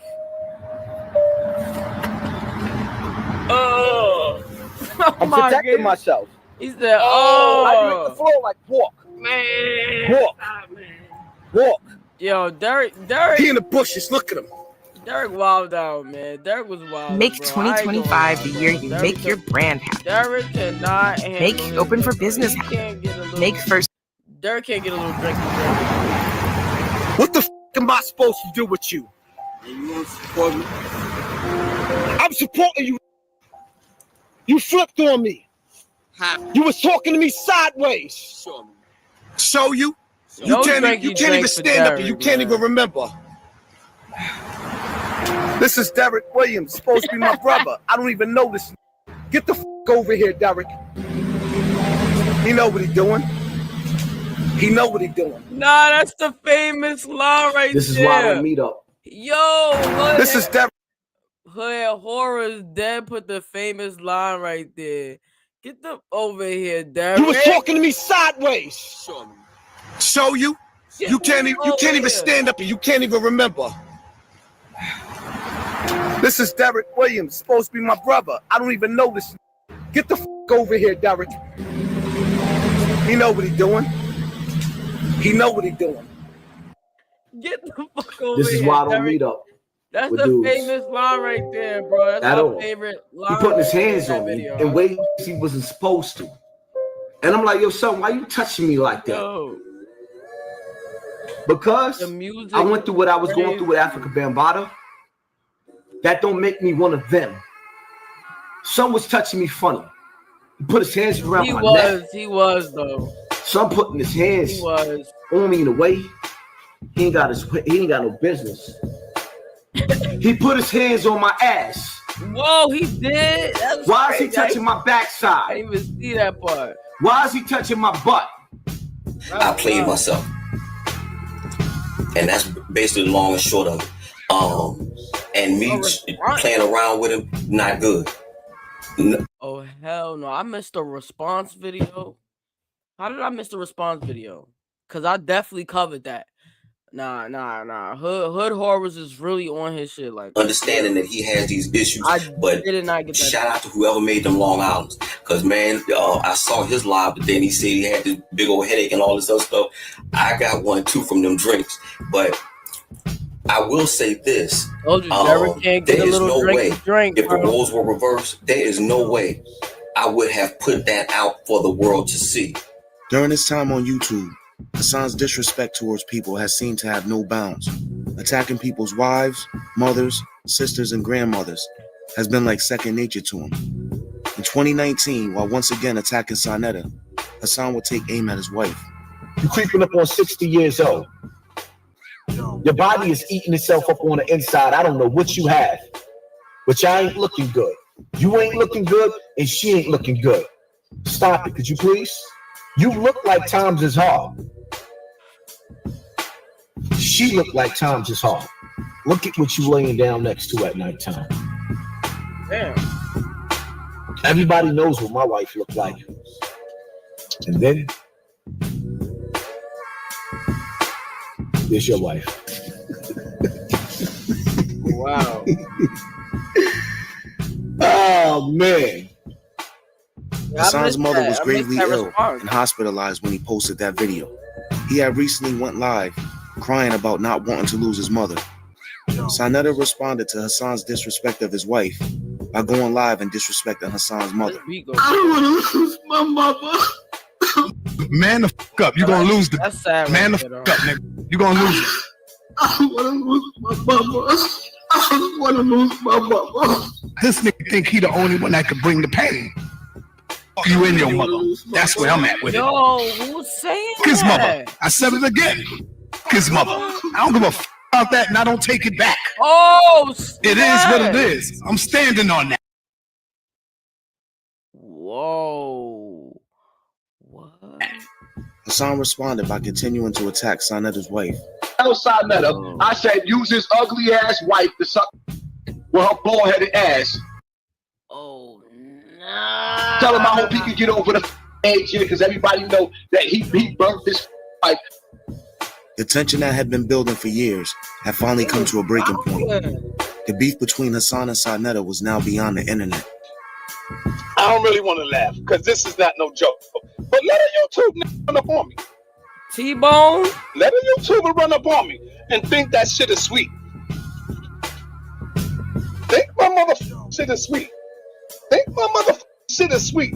Yo, what? Think my motherfucking shit is sweet. That's all I'm gonna tell you. In the video? But let a YouTube run up on me. Whoa, I'm not a YouTube. I'm a shooter, and I'm getting tired of it, son, for real. Eventually, the two of them will talk over the phone during a live stream, and both of them. Hood horrors. I know you did not just put that in the video. Is this video monetized? Because I hope like I just spent 2 hours on this live, and I know that one clip is not about to ruin this whole video. Hood horrors, bro. I gotta check it out. Maybe they gotta let him get away with that. I don't know. I didn't think you could do that. You know, it's only a matter of time before. Man, yo, shut the fuck up. Don't come in here with none of that dumb shit. I want to act. I'll be out tomorrow. I'll be out on the 125th tomorrow. Will you come out? I'm going to bring Bambada too. I'm going to bring Bambada too. You want to come get Bambada? I'm saying I will be out there tomorrow. You ain't been outside in 2 years. And that's not true. I was out there last week and I was live streaming and people seen it. Listen, I will never be running from a nigga like you. Never. Sooner or later, we're going to have to bump heads. And I guarantee you, I will not be running from you. You's a bitch, Hassan. Tell the truth. You just a. Did you hopefully pull your panties down?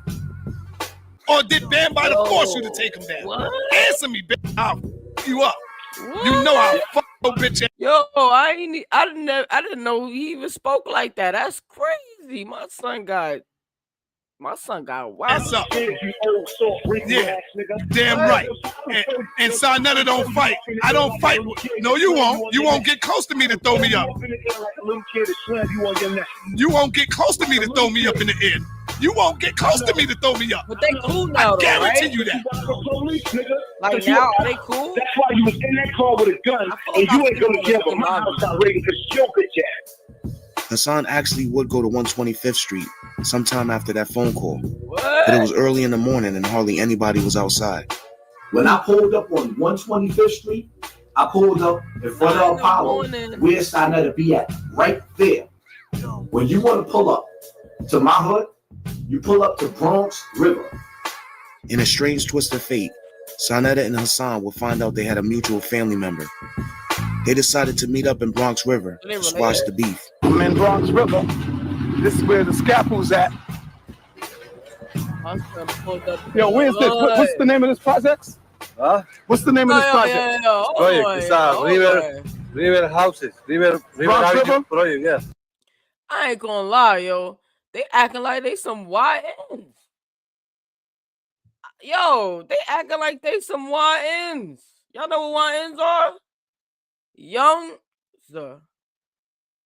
They not, yo, like what? At this age, like, yo, like, I'm gonna keep it a bean right now. All right. At this age, y'all should be ashamed of yourself for talking the way y'all talk on the internet, hooting and hollering at each other, spreading each other's business on it. Like, what? This is the example y'all giving to the YNs? Like, come on, are you serious? That's why Bronx drill is how it is now. They don't got nobody to look up to. You feel me? Like, that's crazy. You pulling up. Man, I ain't gonna lie. This shit just got me tight. This video right here. Yo, Hood Horrors, good content, bro. You really got me invested. I'm invested. Oh, we're in Bronx River? Okay.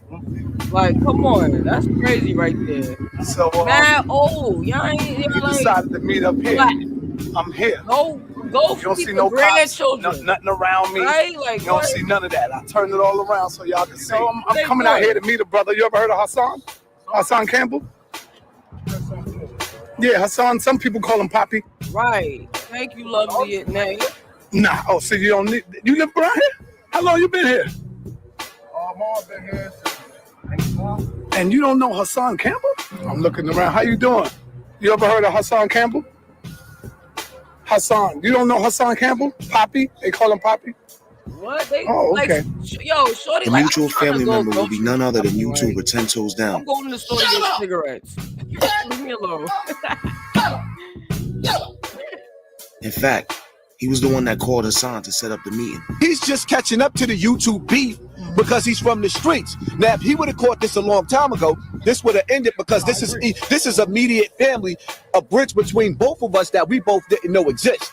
The meeting would get tense at moments, but the end result was the both of them agreeing to end their online feud. What I'm telling you, did I try to set you up? I'm not. Did I try to set you up? That. I personally believe that. Well, I'd have been waiting for your ass to come outside on 125th Street so I could play duck out. I'm coming. I go out every day. But you wasn't filming, playing, and you got a lot of thinking that they could play with me. And see, the crazy part about it is that when they see me face to face and we hit face to face, there's nowhere to go now. They gonna pull, I'ma pull. My mother's on her deathbed right now. I don't think she gonna make it. I promised myself that when my mother died, I was gonna. Hassan, you would have got the surprise of your life, brother. Soon as I would have seen you walk up in my hood, believe me, I wasn't gonna let you walk up on me. Son, I could tell by the way you was. I don't give a fuck about how you saying, how you tell. Okay, see, you keep thinking that because you're talking too much. No, now I'm talking too much. Because you're talking. Come on, man. So what? I'm supposed to shut up? So I'm supposed to shut up like a? So I'm supposed to be quiet like a? Telling me you was gonna make peace. So you telling me that I'm supposed to be quiet like a? And let you say what the fuck you want to me? We both agreed that we gonna walk in peace. Right. Yo, now, if there's a problem between the two of us that we still got to get off our chest, appreciate it. We can get it off right here, right now. The peace treaty between Sarnetta and Hassan wouldn't last long, and in no time, Hassan will be back on YouTube dissing Sarnetta. When you was in my face, I could have f***ed you right there. I should have f***ed you. I should have became the thing that you called me, and I should have f***ed you right in your butt, right in Bronx River, on camera. I could have f***ed you. Your family was mad because I had you. You was my. I should have kissed you in your mouth. I had you. You was at my mercy. You tough on the internet. I was tough in real life. Everybody seen the video. I could have stuck my finger in you. You weak. And in perfect Hassan fashion, he would drag 10 toes down into the beef as well. He called me on the phone talking about, yo, I'm making $50,000 a day. You should let me hook you up with that PPP. No. What I look like Boo Boo the Fool? I'm going to let you, 10 toes, convince me to put PPP in my name so I could go to jail. No way, bro.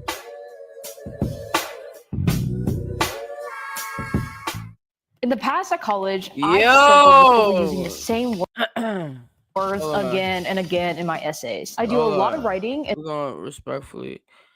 Yo, I think that's it, bro. Family and his loved ones. But what we will not stand for is for anybody that is a YouTuber, I think that's it, to try and use what my man is going through, losing his son, for clickbait. Yo, I don't know if we did this one, yo, but it's going on almost 3 hours, bro. I might have to do a separate video on that. I don't know. Did we do that one? Let me see. Let's skim and scan. Let's skim and scan real quick. Hold on. You know, the gay interaction that I've ever seen between two supposedly heterosexual males. How that night ended? What? Did Hassan take this guy home, or did Hassan take this guy to a hotel? And that shit was like Brokeback Bronx. That I felt like I was watching the gay, you know, the sequel to Brokeback What Mountain, is going on? except it was the Bronx edition. Brokeback Bronx. Yo, I gotta stop this video. Yo, listen, man. Listen, this was a lot to unpack tonight. Shout out to Hood Horrors. That was dope. You know what I mean? I think that would have been the last video if we didn't cover it, but it was lit. Yo, I appreciate everybody that stayed tuned in the whole time. I appreciate y'all. I think this makes me want to go live even more. So I feel like I'm gonna start doing more lives. That'll be dope. You know what I'm saying? I'll try to do long lives like this again, maybe tomorrow night, hopefully, depending on how it should work out. Yeah, like that was just a lot to unpack. I ain't gonna lie, bro. For real. It's 12 o'clock, man. You know what I'm saying? I usually be asleep around this time, so I'm about to get up out of here. Y'all, appreciate y'all watching this video. Before y'all head out, though, subscribe to my channel. You heard, put your chest in it. Know what I'm saying? Smash that like button, turn your post notifications, and I'll see y'all in the next video and in the comment section too. You know what I'm saying? This was dope, yo. This is dope, yo. I'll see y'all later. You heard? Peace.